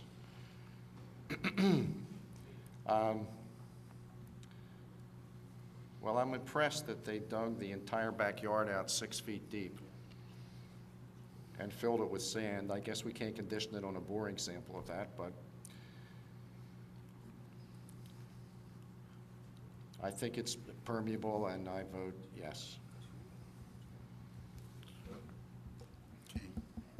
6-3. I'm sorry, your vote? Yes. Okay.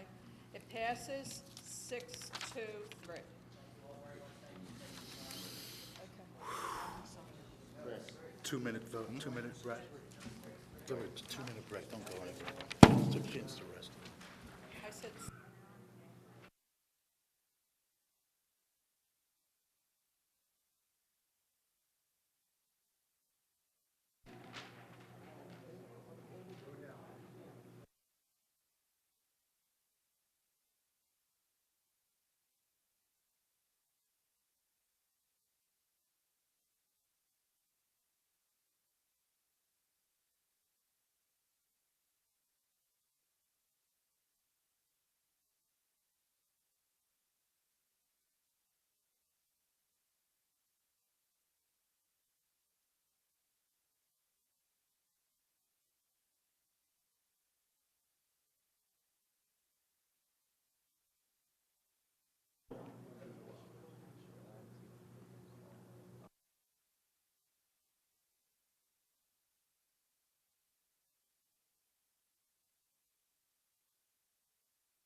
Back in session. Next case.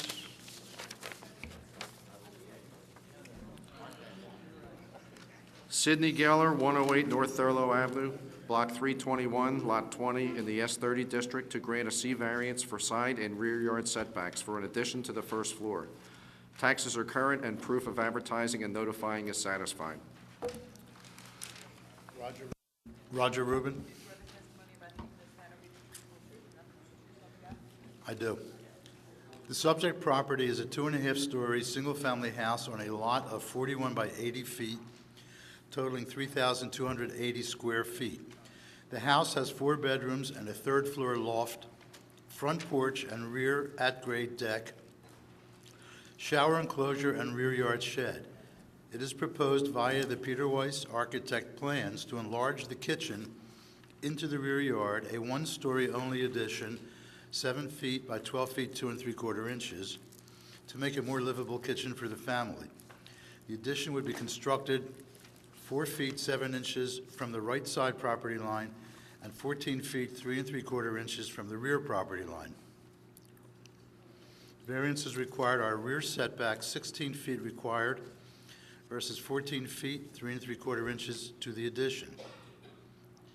Right side setback 5 feet required versus 4.58 inches to match the existing side wall, 4.58 feet.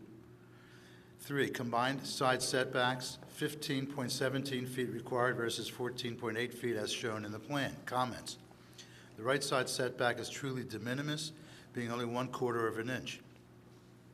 Furthermore, it is at least 15 feet to the house to the right, and the kitchen addition is shielded from that house by a rather large garage and evergreen shrubs. Second, the combined side setback variance is also small at 4.44 inches, being a continuation of existing side walls and creating no apparent negative impacts on air, light, or view obstruction. Rear setback, while a variance is needed for about 2 feet, note that the balance of the house is 21 feet from the rear property line, exceeding the requirement by 5 feet. Also, the proposed addition is somewhat hidden from the house to the rear by an oversized shed, as well as an oversized rear setback of its own. Finally, the board should note the proposed kitchen enlargement would be 1.32 inches below the new FEMA flood elevations, and this matter should be discussed. That's it, Mr. Chairman.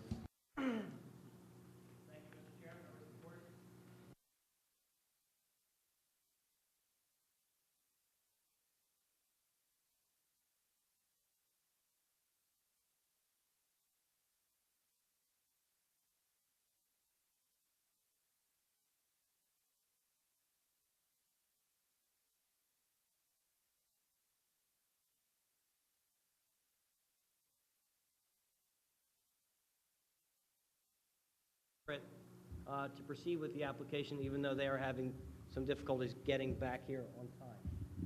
I don't want to cause the neighbors any difficulty by pushing this off since they're here and get through that first interesting application so nice. The application this evening is, as you heard, it's for a rear yard setback variance to have a rear yard, and we'll discuss with Roger a modification of the survey of approximately 12.5 feet to a small single-story addition on the right rear side of the house, along with a relatively minor right side yard setback. This is for an addition that's approximately 7 feet deep by 12 feet wide, only at the first floor, only on the right side of the house, and simply allows the Gellers to expand their kitchen to have a more contemporary open kitchen design.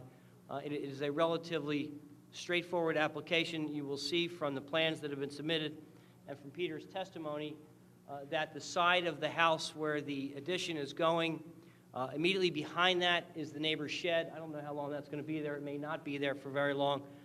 But to the side where the addition is going is the neighbor to the right's side wall garage. We still have a nice rear yard at this location after the addition.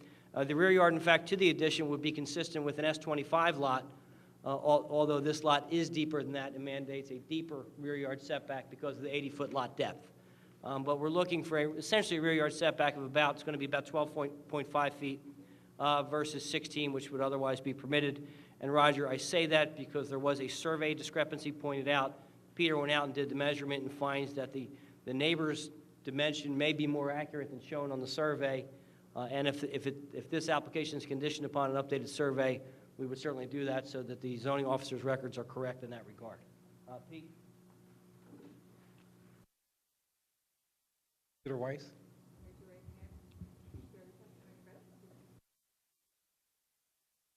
Yes, I do. Peter, you're a licensed professional architect?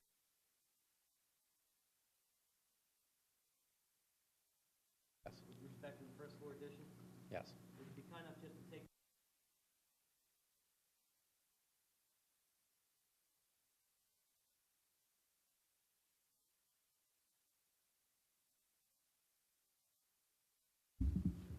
Pete, we can't hear you. Would you hold the mic?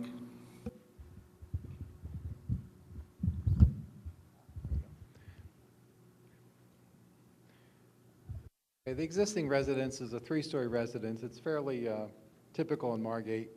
The living space is all on the first floor. It has an attached garage. Second floor, we have 3 bedrooms. Third floor, 2 bedrooms. The Gellers asked me to design a new kitchen area. The existing kitchen is a fairly small area. It's about 8 by 11. It's proportionally a little bit small for the house. So they wish to redo the kitchen, enlarge it by expanding 7 feet into the rear yard for a width of a little more than 12 feet. The neighbor to the rear pointed out that the dimension from the rear line to the house is probably more in the 19 to 19 and a half foot range, where we had it at 21. So I went and did some measuring, and I'm pretty sure, reasonably sure, that the front setback was off by about 2 feet. So the whole house is actually 2 foot further back on the lot than the survey would indicate. So, but even at that, I measured the distance to the rear from our property, our building, to the house in the rear, and today there's still over 51 feet between the 2 buildings. So even coming out another 7, we're still going to have 44 feet between buildings. So I mean, that's a substantial yard, if you will, between the houses.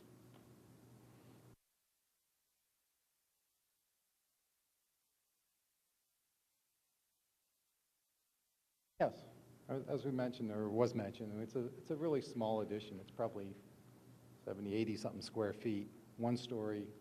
And I also took the liberty on this site plan to draw in the neighbor's garage to the north.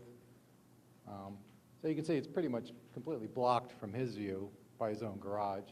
And in the rear, there's a shed, an 8 by 10 shed, which more or less lines up with our addition. So, it's sort of shadowed by the shed in the yard. Unfortunately, Pete, our lot coverage remains.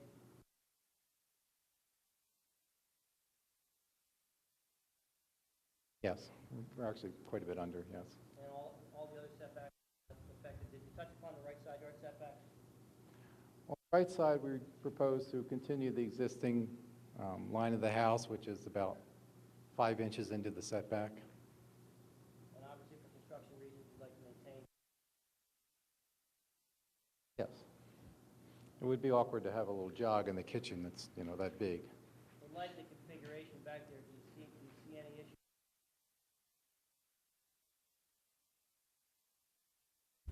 That's really all I have, Mr. Patterson. Could you tell us the location of the shower?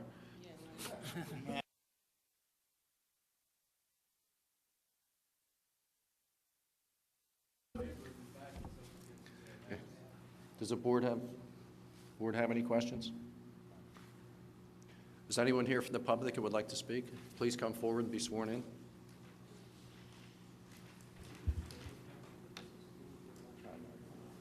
Ooh.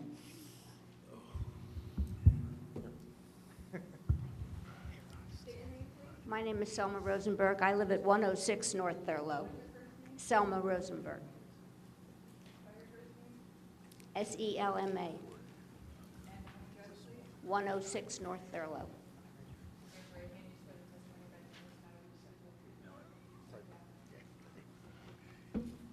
They are the next door neighbors. Our garage is between the Geller's house and ours. I have no objection to their rebuilding, which they've done several times. But the builders are going to have to use my driveway to get their materials in the back, okay? That's the way I see it. There is absolutely no room next to the other neighbor. And I would like to be reassured that I don't have the debris of the nails and the boards and all the other stuff that the builders use in my driveway and in my house. I've lived through renovations on both sides of me. I will not be able to use my garage, my driveway at all. And I would like some reassurance that there'll be a partition of some sort between the houses. Right, we have a construction code official here to comment on that, behind the map. I haven't seen this edition.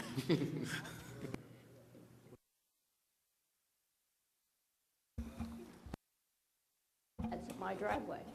I will make sure there's no nails in the driveway. Pardon me? I'll make sure that there's no nails in your driveway. Can I be reassured of that?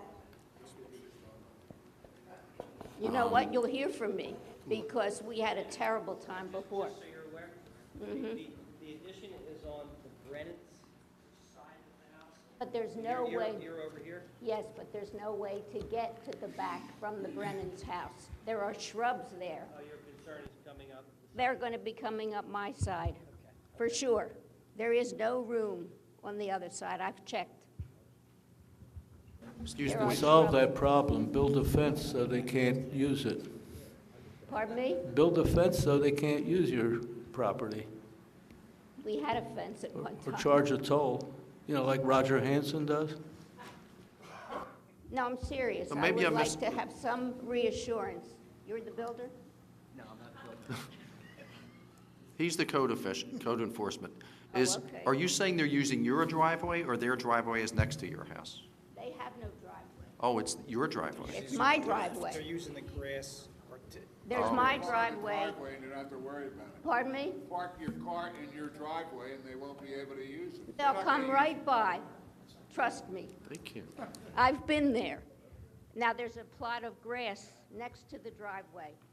Part of it is mine, part of it is theirs, okay? And they're used to dividing the two. Chris, who's the builder, do you know? I don't know yet, Jimmy. I just asked Pete that. I don't know. Can you just reach out to him to reach to me? Is there, Just to keep them on the Geller's property, I'll let. but she That's plants her whole property. Ma'am, I understand that. And they're not allowed on your property? If you Well- don't allow them on your property, we'll do absolute best to Well- keep them off of your property and to make a partition between the properties so they go up the Geller's property. Right. That's all. I don't mind that they use this, that they're my neighbors and they're going to build. But I do object to all the mess. I understand that. And I know it's hard to be prevented, As would I. but I know what has happened in the past, on both sides of me. Okay? Yes, thank you.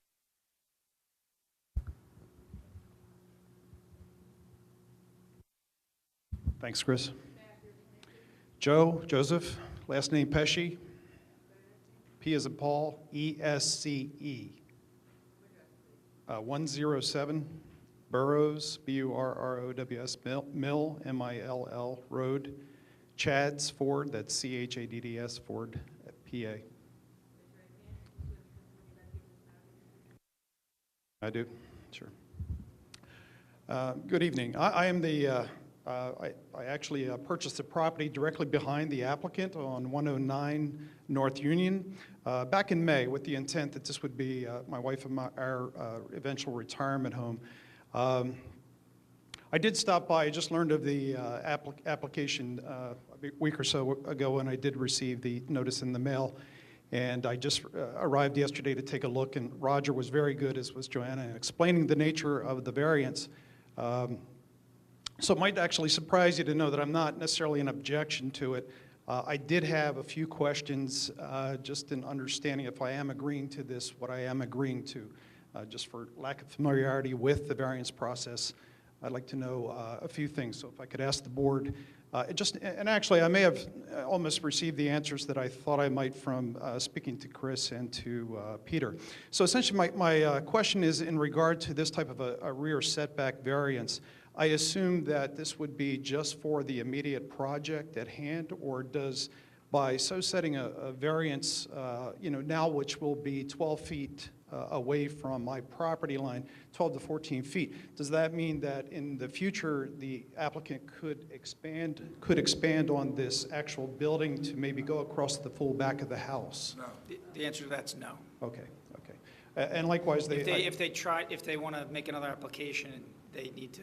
I see, and okay. the setbacks aren't conforming, they need to make another application, ask for another variance. So this would not set a precedent, the fact that they're exceeding the existing setback by a few feet, if they came back, say, 2 years from now, say, we want to expand the kitchen out Well, to, as in any planning and zoning board, there really isn't a lot of precedence because every application's looked stands on its own? individually, yes. Okay, all right, well, that's good to know, and that's what It's I not like suspect. a law case where they say, oh, we did it for that property and this one. People use that at times, I but see, yeah. it's not okay. really a valid legal Okay. argument.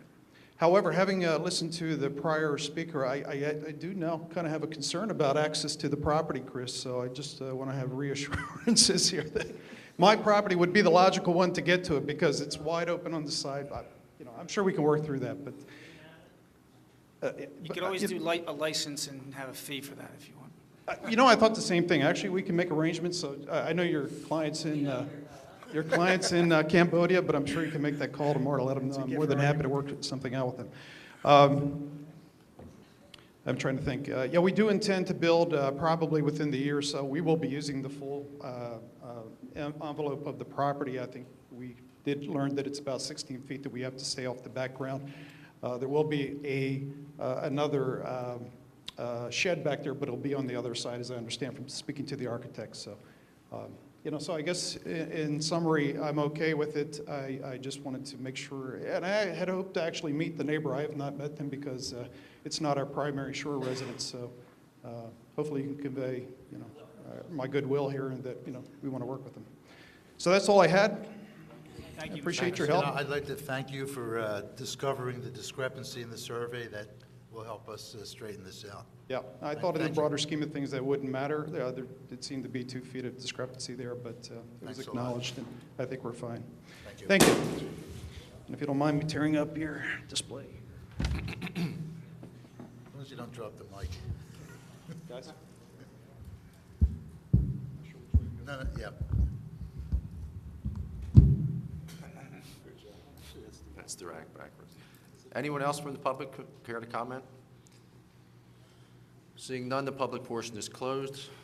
Any discussion from the board or any questions from the board? The condition would be that we get an updated current survey of the property and 8 sets of revised plans showing the setback at approximately 12.5 feet from the rear property line as contrasted with what's in this plan. I think the other condition is actually that there's some type of partition too between the two properties, Chris. Okay. So really not a partition, just, The board can suggest in the resolution that we do that, but I wasn't clear on that, that's all. When the word partition was used, I didn't know what was meant. Okay, do we hear a motion?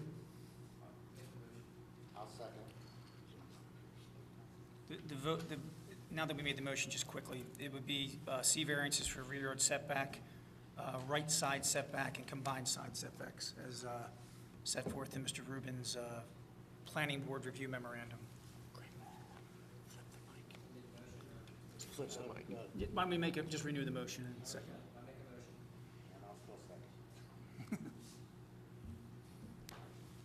Mike Richmond? I'm going to vote yes. I think that I think that all the variances are de minimis, and I'm going to vote yes. Adio Santori? The three small setback variances are just that, small, and it'll increase the usability of the home to the family. I vote to approve the application. Jim Galantino? As per the testimony of Chris Balanson, the attorney for the Gellers, I say yes. Bill Gotchall? I concur with the rest of the answers, so I vote yes. Tom Collins? I also vote in favor. Doesn't appear to be any negative impacts on the neighbors of the neighborhood, and from the positive side, it's going to enhance the property and make the values in the area go up. Glenn Wozleski? Ditto for what Tom just said, I vote yes. Margaret Gubernati? I vote yes. They're small, and there's no negative impact to the neighbors. Mike Cristaldi? I see no impact, so I vote yes. Rich Patterson? Based on what Mr. Collins said, I vote yes. Passes 9-0.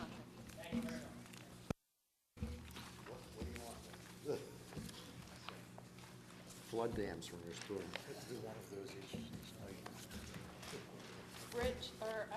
Chris, will you sign?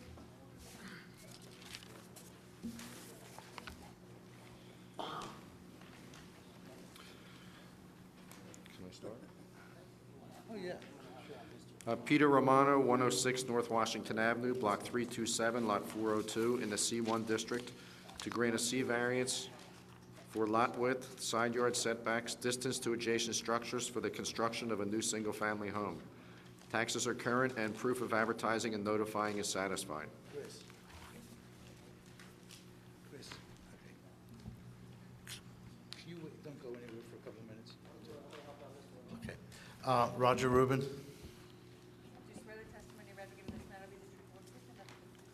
Yes, I do. The subject property is vacant land, 25 feet wide by 125 feet long, totaling 3,125 square feet. It is situated between a single-family house on the right, 3 feet 4 inches from the mutual property line, and a townhouse condo complex on the left, 6 feet from the mutual property line. The proposal herein, per the Obelenis architect plan, is to construct on this lot a 2-story single-family house with 3 bedrooms and a den, front and rear porches on the first floor, and a second-floor front deck over the porch.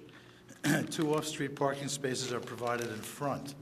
The elevation of the first floor is shown at elevation 11 feet, 1988 datum. I'm sorry, I read that wrong. At elevation 13 feet, 1988 datum, but should actually be 14 feet per the last-minute revision of the ordinance 1-2013. And if approved, revised plans are needed to show this change, as well as any others put forth by the board. The variances required are lot width, 25 feet required versus 40 feet, 25 feet on the land versus 40 feet required. Side setback on the right, 5 feet required versus 4 feet shown. Side setback left, 5 feet required versus 3 feet. Combined setbacks, 9.25 feet is required versus 7. Distance between external walls of principal buildings, 10 feet is required versus 7 feet 4 inches on the right and 9 feet on the left. Front landscaping, 60% is required versus 56% as scaled from the plans. Comments. If approved as stated above, revised plans will be necessary to show the finished first floor at 14 feet elevation, 1988 datum, to comply with FEMA and Ordinance 1-2013. 2, the application narrative speaks of a 4-bedroom house, while the plans seem to show 3 bedrooms and an open circulation area called a den. As it has no privacy and is accessway to other rooms, it would not be a bedroom as such. In any case, parking would be sufficient for 4 bedrooms if they were actually there. 3, board member site inspections are critical in cases such as this to determine impacts, if any, on neighbors and the neighborhood. 4, the single-family house to the right is 2 stories high and has 5 windows and a door on the first floor and 4 windows on the second floor facing the side of the proposed house, with undersized setback and distance between houses as set forth above. The board must determine if there is impact in terms of light, air circulation, privacy, noise, aesthetics, and/or building mass by virtue of the shortfall. 5, the end condo on the left has a total of 8 windows on its 3 floors, prompting the same considerations. 6, the proposed house is 18 feet wide, and the board might want to hear testimony about the possibility of narrowing the house a bit to possibly provide for wider side setbacks and distances between buildings. 7, the proposed parking, insofar as possible impacts on the neighbor to the right, which has a front porch, should be discussed. Note there is proposed a 4-foot landscape strip at that juncture. No additional conditions are suggested at this time. Thank you, Mr. Rubin. Mr. Chairman, members of the board, my name is Chris Balis. Mr. Romano has asked me yes, sorry.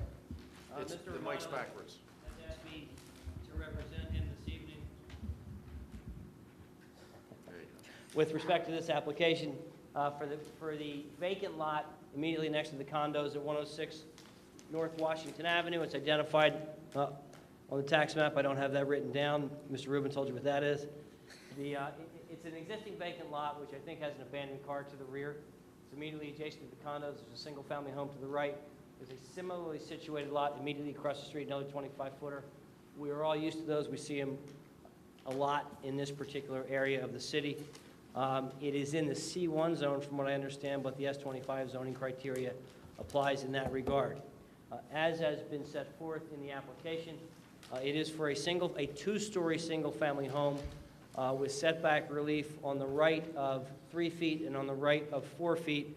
I believe the setback on the right was chosen because you have more distance between the buildings, and the same would be with respect to the house on the right, to create as much space between the buildings as possible. Unfortunately, in this area of the town, and it proliferates throughout this area of the town, we have that issue with respect to not only distance between the buildings, but minimized side yard setbacks where 5 is required. We see 4 a lot, sometimes 3, but more often we see 4 on each side as opposed to the 5.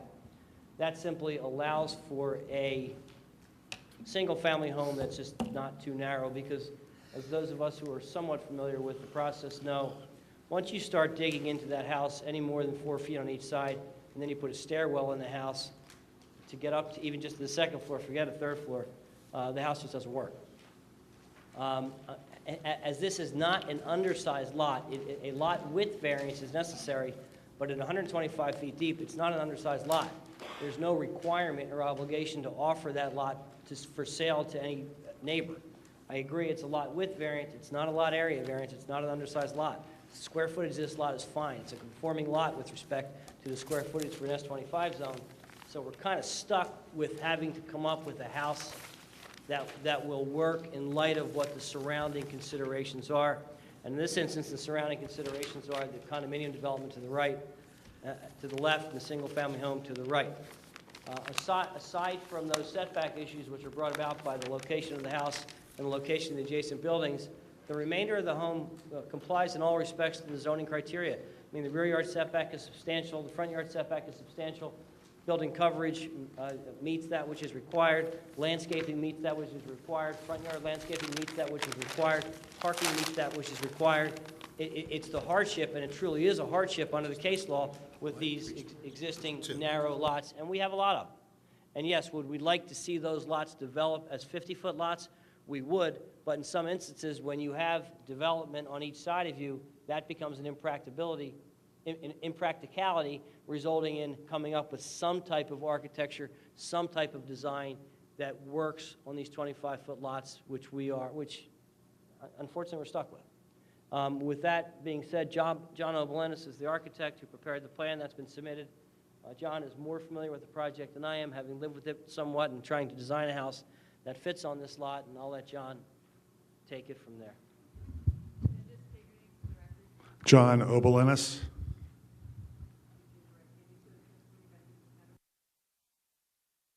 I will. The project is a 2-story, single-family residence with a first floor, basically living areas, dining, and kitchens. Want to see? Okay. There's also a bedroom on the first floor toward the rear. Being that it's a 18-foot wide structure, we have stairs that run along the side of the building to allow for easier access to the second floor bedrooms. Second floor, we have, at least in this plan, we show 2 bedrooms on the front and the back, and we have a den in the middle, again, access from that side stair. The den could be a bedroom at some point, but right now we show it as a den open to the hallway. With the 18-foot wide building, the reason why we put the stairs to the side is that we tried to create as much space internally as possible, because once you subtract, the 18 feet is, remember, is the outside of the walls. Once you subtract wall thicknesses, the width of a stair, which has to be at least 3 feet wide, plus the wall to the stair, we're down to about maybe 14, 15, maybe 14 feet of width on the inside. So that kind of created this 18-foot wide structure to allow for at least a reasonable interior space.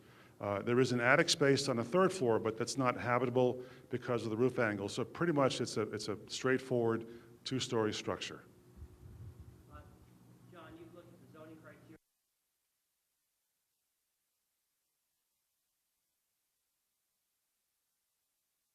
When you touch upon those variances, talk about not only those 2 side yard setbacks, but the combined side yard setback requirement, as well as the distance to the buildings, both to the right and to the left, and why you chose to put the 3-foot setback on the left. I think it's probably because of the distance of that building. Correct. And the 4-foot setback to the right. Yes. We tried to, again, create a balance between what was there physically by creating those setbacks. We, of course, had to keep a minimum of 3 feet to the one side for fire access. That's the minimum size for any kind of passage. And then on the other side, 4 feet, which we thought was, again, creating a little more distance between that building and our building.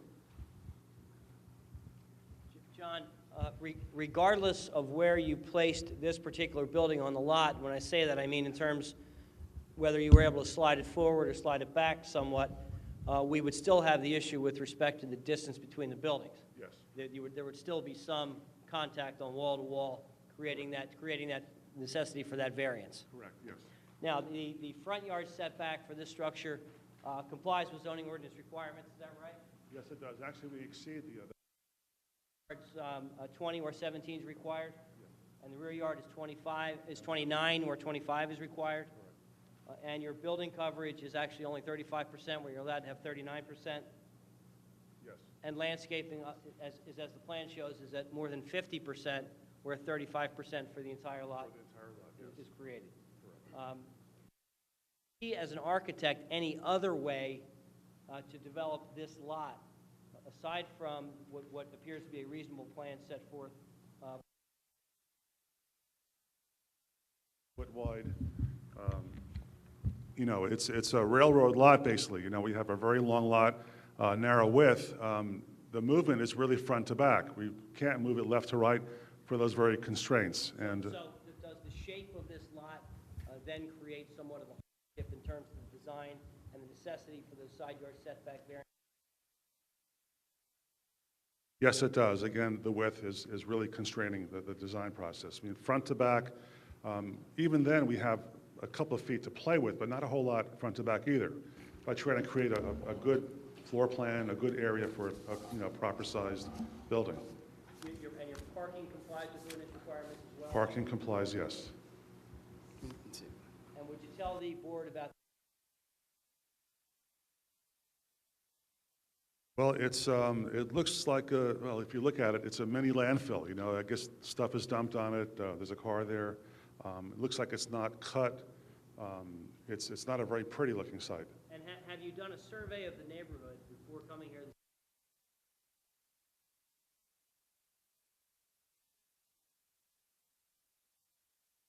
Yes, I took and it's not very scientific. I'm not a surveyor, but I have a good measuring tape, and I measured building wall to building wall, and the closest 2 buildings are 8 feet apart, and then the next one that's closer is 9 feet apart, and it goes to 10 feet, and then 13 and 15 feet. So the smallest distance right now in that same street is an 8-foot distance between 2 existing buildings. And again, you've looked at other new construction.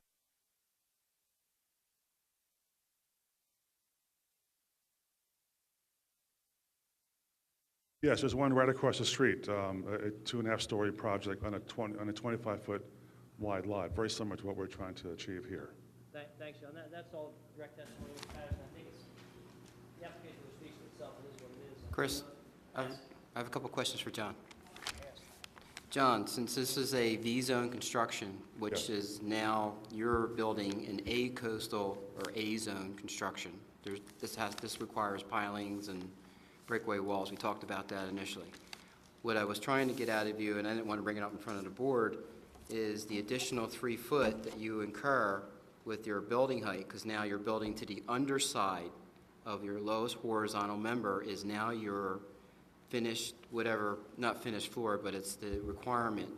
The lowest horizontal member is where you need to be, and that's an additional 2.5 feet up, which is now your finished floor. I know it's confusing, but the 2.5 feet that you need, would that create a more staircase issue, trying to get in and out, or are you going to be able to park underneath the structure? Have you considered all these options since we spoke last? V-zone. V-zone. Yes, actually, we had a discussion prior to this meeting about those options, and I informed the owner that he's facing a foundation issue with pilings. It's a serious, it's not shown in the plans here, but we anticipated that we would have a structure appropriate to the new regulations, and that there is a potential to park under the house. I mean, right now, we conform for the front yard as it is with the side-by-side parking, but should we decide to park and stack the cars underneath, that'll obviously improve the front landscaping situation also. We would have one driveway as opposed to 2 driveways going toward the back. And I also, do you want to address the windows? Roger said, or it was in the comments about how many windows you had. You know your amount of wall per window opening in a fire-rated assembly can't exceed more than 20% of the total wall area, which is stuff that this board doesn't have to get into, but I just wanted to address the window issue with the board, because you can't have glass openings in a firewall because Right. you're within three feet of the property line, I see right here, and that's definitely a fire issue. That's if we become within 3 feet of the property line? Yeah, anything less than 5, Chris, is a 1-hour assembly. And it's a percentage of the wall space, the window. Correct. So we conform to that, or we will conform to that percentage on that one real narrow side. It's also a 1-hour assembly in the garage. Excuse me, Jim, so I understand the finished first floor would be higher than 14 in this case? Raj, I'm only looking at the plan, and I'm assuming that this is the 12-foot V-zone? So so let's say it's 12. It's the 12-foot V-zone, yes. 12-foot V-zone with the 1-foot freeboards, now it's 13. And then your lowest horizontal, that's the lowest horizontal member, which is usually a 1-foot piece of wood. So there's another foot. And then you can have your joists that go on top of that, and that's another foot. Okay. About 15.3. 15.3. Yeah, because of the 3/10 of a foot for the floor 15.3, covenant. 1988 datum, or? 1988 datum. Okay, thank.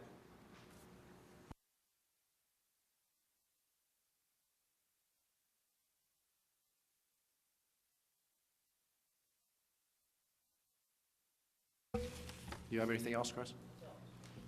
Any questions from the board? Anyone here? Where are your HVAC units? They're going to be, we don't show it in the back, but there's room in the backyard for the units. They'll fall within the setback requirements and stuff. They'll be in the back then? Yeah, the backyard. Okay. Correct. Do you have any outside storage? Right now, we don't show it in the plan, but if we anticipate putting a shed, that will conform also. I see the owner's not here. Is he going to live in it? Oh, is he? The owner's here, Mr. Romano? He's here. The owner's here. Well, he doesn't have to come up if you can answer. Is it, it's for sale? Thanks. Is there a reason the roof pitch is so steep? Make it higher? Well, it's, again, design-wise, because we're doing a 2-story, as an architect, I think a steeper pitch has a nicer look than a flatter pitch. It just also allows for better light and air into the neighbors. If you had a steeper pitch or a shallower pitch, that creates a longer wall on that one side. So the idea was that to create a sharper pitch, that it lowers that side eave, you know, to just above the second floor, as opposed to going, we could have gone further up on those two-sided walls, but again, our direction was to create a two-story residence and allow for that, again, a lower height on both sides to allow the light and air into the neighbors. Do you or the applicant know what was there on that lot before? First thing I asked Adio, and it doesn't even look like it's ever been developed. I missed that. It was a Was one-story. never anything? Adio, it Yes. was a one-story bungalow, very low to the ground, and it got flooded in 1992, and we had them tear it down. And you don't know what the setbacks was on that, I'm sure. About the same as it is on this house. Thanks. Except it was one story. Can I ask our solicitor a question? Or our chairman, one of you guys? We're looking at these plans, incomplete. The information is erroneous. The maximum height they're saying is going to be 28 above 13, but we're actually going to be 43 feet in the air. It's not showing the pilings or the egress. How do we know what we're voting on? You really don't. And no, this is not from you, please. I'm just saying, I don't feel comfortable looking at this, and we're saying, oh yeah, we're voting on this, but really not. You know, and you can't just turn around and amend it and say, oh, envision what it's going to be. This is going to be a massive house on this lot. It really is. I don't feel comfortable. You know what I'm saying? You can tell me where we stand in terms of. Well, I mean, I'll address it, and I think Roger can help here too, is a lot of the applications, there's conditions that are set forth that require revised plans to be submitted. And I understand your point, though, there's a level of how far are the changes going to be. Sometimes there's just slight modifications, sometimes there's major modifications, so. But the board has to feel comfortable that the plans, depict. This is going to be They're voting on major change, and we're being asked to vote on this, but it's really not what we're voting. We're giving them. I think just the fact of the elevation and the pilings underneath and the difference in the elevation and the windows so close on the sides, Tom's right, we don't know what we're looking at. No. Can I comment, Tom? That I think, and I'm not saying with respect to this application, you're going to see a lot of applications coming before you in the next 6 months, 8 months, 2 years, which I think you're going to finally end up saying, this house is going to be 28 feet, or whatever it may be, 28 feet from the recommended finished first floor pursuant to the FEMA advisory maps that Governor Christie mandated we all comply with. Now, what that number is, I can tell you, in a V-zone, Tom, it's going to be about 15 and low change, 15.2, something like that. In A-zone, you're going to see somewhere around 13.3. Let me finish. Okay. But it's a moving target, and it's a moving target from municipality to municipality. And anybody who suggests to you that they know what the exact number is in a V-zone, I can almost assure you, doesn't really know. That number is going to change from property to property, from location to location. The way I think it's going to have to be handled, and I'm not suggesting that you do it this way, is it's 28 feet, and this lot's different because it's a 25-foot lot and you have structures on each side, and I understand that. But going forward, you're going to have to look at these things like it's going to be 28 feet from the advisory baseline elevation set forth on the maps. And Chris, I agree with you 100% except for one difference. We're not talking a standard lot. We're talking about a very undersized lot. Tom, I just said. And those lots were designed and developed for one-story bungalows. Now we're looking at 43 feet in the air and so many things that are incomplete. This is not a normal, what you're saying coming in the future. I just said that this lot may be different, the considerations may be different because of its width. I don't disagree with that. But if there is more information that this board thinks it needs to consider this application, please let us know what that is. But also, Chris, it's not just the fact that it's different because it's a narrow lot. We're not talking about what it's going to be in the future. This is your plans for here and now. So I would expect that the plans that come before the board show the pilings or show whatever the V-zone requires rather than saying, well, we'll raise it 3 feet and it'll look like that.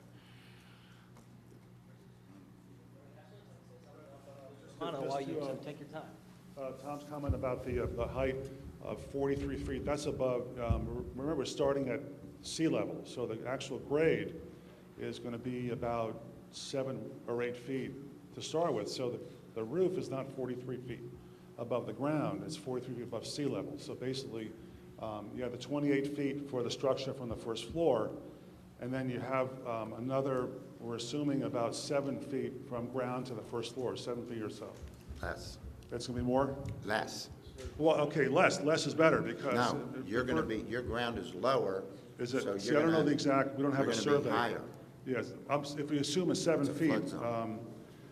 you're going up another 7 feet, so it's really about 33, 34 feet above ground, not 43 feet above ground. It's not that scary, but it's still high. I'm not saying it's not high, but we're measuring from the ground up, not from the sea level, the top of the ocean. I have to just clarify that. Could you, I don't mean to put you on the spot, but could you clarify why the plans don't show the pilings and the, Well, it's, again, this is the way I saw it. It's a zoning, we're worried about the setbacks. The pilings, I understand, is a technical construction issue. but the height, apparently these plans don't show the proper height of the house. Well, at the time that these plans are prepared, the height was established at 13 feet at 1988 datum, and the rules changed after the fact. That, the way I understand it, they were changed after we had submitted the plans. Okay. If it's the board's wish that this be put off, I'd like a little guidance. We already have 7 cases scheduled for the March meeting. So I'd like to know if we have to put this on March or if we can postpone it till April. That's number one. Number two, there's appear to be members of the public here tonight. Should they be heard tonight? Yes. Because maybe some of them came down, even if you're putting it off. And then think about my question about scheduling. Well, I mean, the public can be heard with the understanding that there's going to be changes, and Yeah. it's up to them if they want to come back and look at the changes and be heard again. I think a lot of them may have drifted But down. obviously, yes, they're allowed to be Yeah, heard. if the hearing is continued and everybody speaks and the public portion is closed this evening, then it had to let people talk again. Well, I mean, Doesn't everybody want to speak to the plan that is being considered? I mean, I don't think this board wants to get bogged down with objections tonight and then hearing the same exact objection. Well, that's why I'm asking the question. I don't know. I mean, I don't know that we're it's going a to get. difficult question because they're here, people have spent 2.5 hours here, they want to be heard, and, you know, I think it'd be bad to foreclose them if they see revised plans from come up again. I'm I just mean, throwing- nobody wants to hear it forever, obviously, but I'm just throwing out those I considerations. think due process, for lack of a better term, would I'm probably be. throwing out those considerations. Yeah, but they shouldn't be shut out of speaking again. Well, I think they when the agree plans with are you. revised. I mean, the people in the public that are here tonight, Obviously, our preference would be to proceed, just carry this matter until March. We'll get a revised plan with, I'm going to be here too for a long time. We'll get a revised plan, show you where the finished first floor we believe is going to be, and what the house is going to look like, and what the foundation support system is going to be. Chris? Yes. Jim, if you could wait till June 7th, the hard numbers for the V-zone construction will be probably reduced by FEMA. We've been working diligently. You don't think so, I know, but It's not, we have a property that needs to get developed. You can't, you might as well just say, let's not do anything with respect to new construction until June 7th. I don't think the idea of the governor's I understand. emergency order was to do that. I'm just saying the maps will be in place by June 7th. That's the number we were given in the last meeting we had today with the FEMA representatives. I think everything that's even approved should be adjusted if it's not out of the ground by June 7th. This offered you the option. You know what? I'll ask Mr. Romano. If he says I can wait till June, I'll wait till June. Doesn't, no. And then the house you have there conforms to the flood. Actually, it's high. Have to conform anyway. Yeah. Thanks, Jim. I don't want to prolong the meeting any longer, but the members of the public that are here tonight that want to speak, the board's not going to foreclose you from doing that, but understand that there's going to be a revised application, and revised plans submitted. So it's up to you, and the board would appreciate it if you're going to speak tonight, keep it brief, because you may have to speak again. Wait, Or don't keep it brief, but, we're not ready. or don't keep it brief. No one's foreclosing you, but there's going to be revised plans submitted, and you're going to be allowed to talk again, but we know it's not your fault. We understand that. Is there anything else from the board? Someone from the public would like to speak, come forward and be sworn in. Open the public portion. Good evening, board members. James A. Rocco III, ROCCO. I am an attorney. I'm licensed to practice in New Jersey, however. This is not my area of practice. I'm here as a representative on behalf of my parents, who are the owners of the adjacent property at 108 North Washington. They asked me to speak on their behalf, as an attorney. No, I'm speaking as a representative of the owners. As Mr. Kane was here earlier. Yes, swear.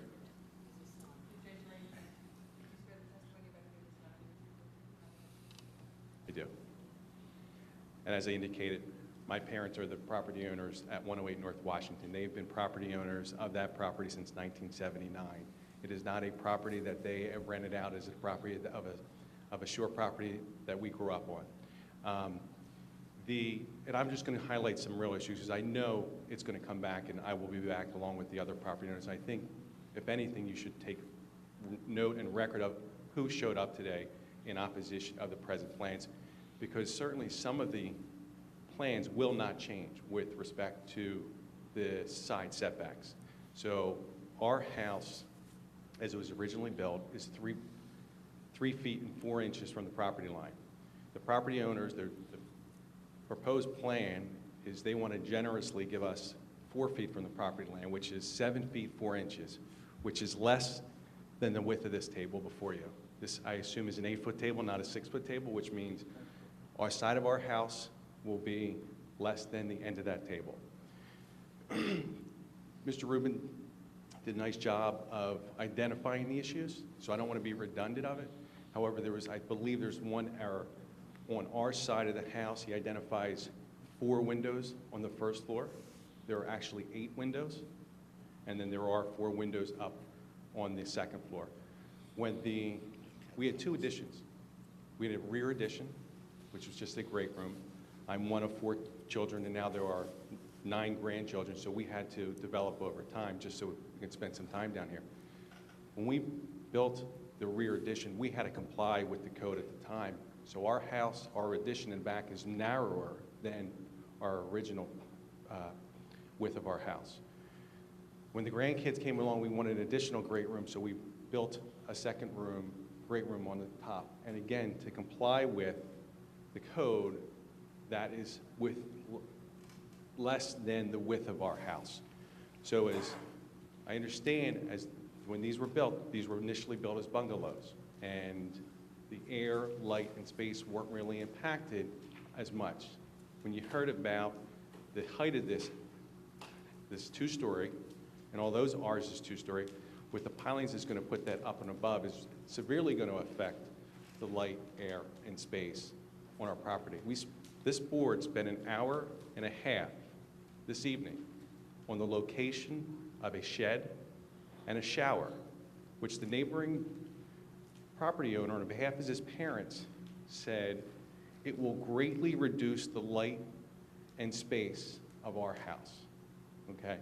I suggest, and this board took such great diligence in considering that, of an hour and a half, that you have to seriously consider the size and width of this house. And as the learned board member said today, this is not a property owner that's going to purchase this house and live there and retire there. This is a builder who wants to build to the hilt and then flip it for a profit, and then leave all the property owners with what they've built and left with. So with that in mind, I'll conclude my comments. I would open the floor and just, I'll be back when the board says this application will be heard again. Thank you. Thank you. Will there be re-notification on this? Well, I think there should be re-notification, even if it's next month, because the plan will be different. There may be people who knew about this plan, saw this plan, who did not come tonight. They're going to be looking at something different. I think they have a right to see the revised plan and to know that there's something different. So I think that that's, Oh, the variances are going to be the same. The application is being carried. yeah, but the house is going to be 2 feet 3 inches or 2.5 feet higher or I whatever. agree with Roger, Chris. I think you do Not- need to notice. Hear you, Tom. By the way, it's up to the board. My recommendation is that it should be renoticed, whether or not it's next month or the month after you guys decide. What does the solicitor say? Is it up to us? I think it's the board's decision. It's the board's decision. Excuse me, if there's 7 cases already for the March meeting, how can we make it an 8th? That's for the board to decide. That's what I'm asking the board to decide. We have 7 scheduled. 1 or 2 of them could be lengthy. I mean, and one of the problems is the March meeting is a week early. It's March 21st. The actual due date, I believe, is a week from yesterday. Isn't it March 6th? Chris. So, Sounds like it's probably going to be April. Chris, your client, If you were to put on the end of agenda in March, it's unlikely to reach. well, the board could require that this be the first thing on the agenda in March. It's up to the board. Chris, your Chris, client do you have doesn't any, want- I'll leave it up to you. do you You have guys any don't wanna- cases, excuse me, Jim, do you have any cases in March that you could impose on to be postponed until April? Everybody's struggling to get on the mark. Okay, does the board want to consider a second meeting in March, a week after the 21st? No, we Only decide. Thursday. Okay, that's why we can't have that one. What's on the April agenda now? Is there anything on the April agenda? We have, at this point, we have 4, believe it or not, Be 5. and they're coming in. Does the board want to consider an extra meeting the first week in April? In case of, tentatively, in case of the hour grows late? Okay, we'll take that up, yeah. Please be sworn in. Peter Spitzer, S-P-I-T-Z-E-R. The 102A North Washington in Margate. We are the house.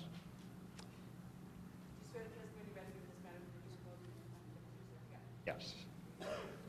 Ladies and gentlemen, thank you for letting me speak here today. Just to make it clear, we are the townhouse, as you face the lot, on the left, okay?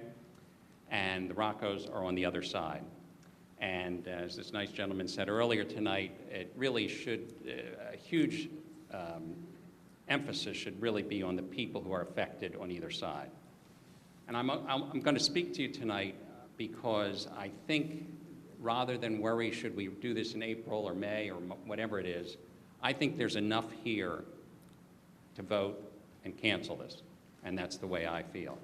And I don't think it's going to make that much of a difference whether it's 2 feet more, 3 feet more, or whatever, because the same issues apply. So, I'd like to first clarify this nice report that Mr. Rubin put together and highlight a few things. First of all, when they talk about 6 feet on our side, that is 6 feet from the base of the house to the fence. However, what's not highlighted in here is on our second and third floors, we have large bay windows. And that's important. That stick out. Secondly, just to set, as has been mentioned already, 25 feet lot width versus a 40-foot minimum. And on our side, a 3-foot distance from the edge of this proposed house to the fence. 3 foot. On the back end, where we talk about windows, it was said on number 5 that the end condo on the left has a total of 8 windows on its 3 floors. And I actually have pictures here tonight if you'd like to look, but it's 10 windows plus a portico or a small circular porthole. So there are 4 windows on the 3rd floor, 4 windows on the 2nd floor. Where did we get this guy? No. 4 on the top, 4 on the middle, and 2 on the bottom, and then there is a porthole. Double windows were counted as one window. Sorry? Double windows were counted as one window. Okay, all right, I don't know how that, but all right, whatever, but there's a huge exposure. Now, having said that, what I would like to say is that, most importantly, I think that view and light come into play, okay? We looked at many houses before we bought this house, and one of the reasons we liked this was the view and the light, the bay windows, and at the time, this was an empty lot that we were told it's too small to build a house, and we have a beautiful view which would be affected by this. To give you an idea, we had an opportunity to buy, this is 3 condos. On either end, there are bay windows, and in the middle, there are no windows, like these side windows. We had an opportunity to buy the middle one. We didn't. We wanted the ends where there's a view. We currently see sunsets, and it's a beautiful view. And whether this is 33 or 35 or how many feet it is, it's going to block all of that. The house is just too near. In addition, we've talked about air. Again, you're talking about a very small space between houses. You're not going to get the same air. In terms of space, it's an incredibly crammed-in space. Keep in mind, you're talking about 3 feet from a fence to the edge of this proposed house. 3 feet. Imagine in an emergency, fire, whatever, 3 feet to get back and forth, and that's if nothing's there, if there's no hoses, no garden furniture, whatever. That is a very narrow area to have to get by. And I don't think it's safe. So, in sum, I really do think that this does impair the quality of life on either side of the proposed house. You talk about air, we talk about light, we talk about privacy being right there in your face. We didn't talk about noise, and we talk about aesthetics. I'm happy to answer any questions, and thank you for your time. May I ask the gentleman a question in the event he doesn't come back? Peter Spitzer. Spitzer? Yeah. Mr. Spitzer, would it be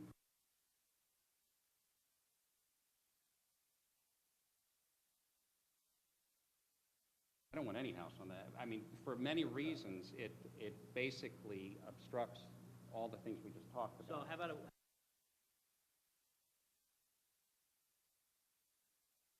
I don't know anything about FEMA, so you're going to have to forgive me. I'm not I But don't even stay if up it was on a this. one-story house and it still blocked a few of your windows, you would object to that?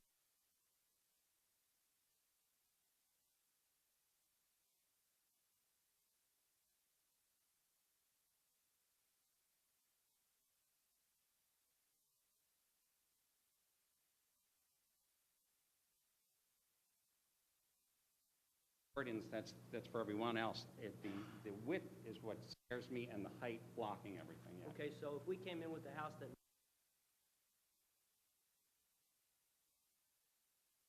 I wouldn't like a tall house. No, I would not like that. you wouldn't like anything that blocked out?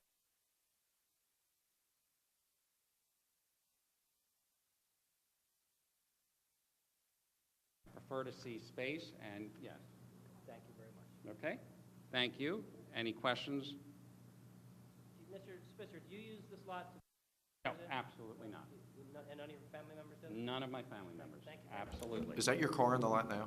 Sorry? No. Is that your car in the lot now? No, but I have a picture just to give you a visual. We have a medium-sized car. I parked it right in front of this lot, and it takes up virtually the whole lot. It's a very narrow lot. Anyone else from the public like to speak? Please come forward. Ma'am? Come on.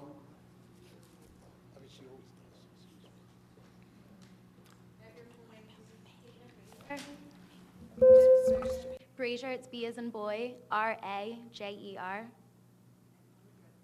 It's 113 North Bread Street, number 2D, Philadelphia, PA, 19106.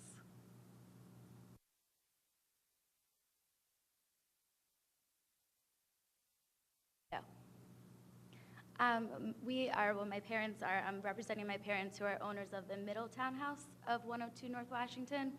And I wanted to clarify, first of all, that this is not the majority view of our homeowners association, and also clarify also that when we heard that someone finally bought this lot, because first of all, this summer we tried to find the owner because the sidewalk is all broken up, and that is a potential danger right there. So this summer we went to the administration building and they said, because we thought it was a Margate issue, and they said, no, it's the owner's issue, but we couldn't locate the owner. So when we got this notice, we were happy, first of all, that we located an owner. And now that we see this, I mean, the lot is a complete overgrown eyesore. The house to, the single home, I believe, uses it as their own personal parking lot. And so technically I've seen the plans, but I've been behind them. But regardless, I've seen the diligence that you guys put forward, as they said, with the shower and, all of that. So I know that when this is approved, it will be to the guidelines that it has to be, but regardless, we want to see something there. We want to add value to everything that we can for our home and for the community. And regarding noise and everything like that, it's Washington Avenue. We are in between Maynard's and Wawa. We're the busiest street in Margate. So if people have a problem with it, maybe they shouldn't live there. Thank you, that's all. Thank you. Sir, did you wish to speak? Jim. What's his name? Jim. Jim? No? Anyone else from the public? The public portion is closed.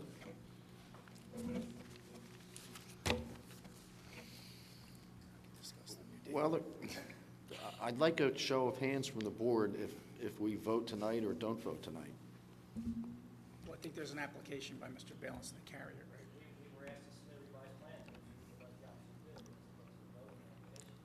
So you would like to withdraw it?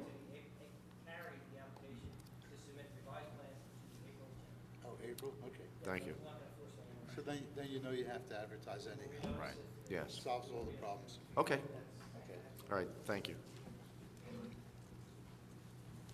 Well, you have to vote. Let them vote on carrying it, so it's a board vote. Okay. So we're going to have a vote on carrying the, that's my attorney's office. We're going to have a vote to carry it to the next meeting. Johanna? I need a motion. I make a motion, we carry it to the next meeting? April meeting. April meeting? I'll second. Clay. Just do a voice vote.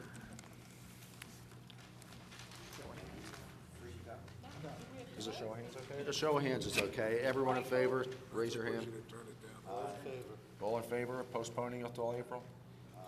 Aye. Passes. All opposed? Did you oppose? Meeting adjourned. All right, so, well, just No. 1 second.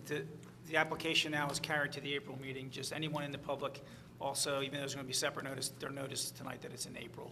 What's the date of the April meeting? What's the last? The last Thursday in April. Last Thursday. There will be new notices and new advertising, yeah. Motion to adjourn? I'll make that motion. April 20th.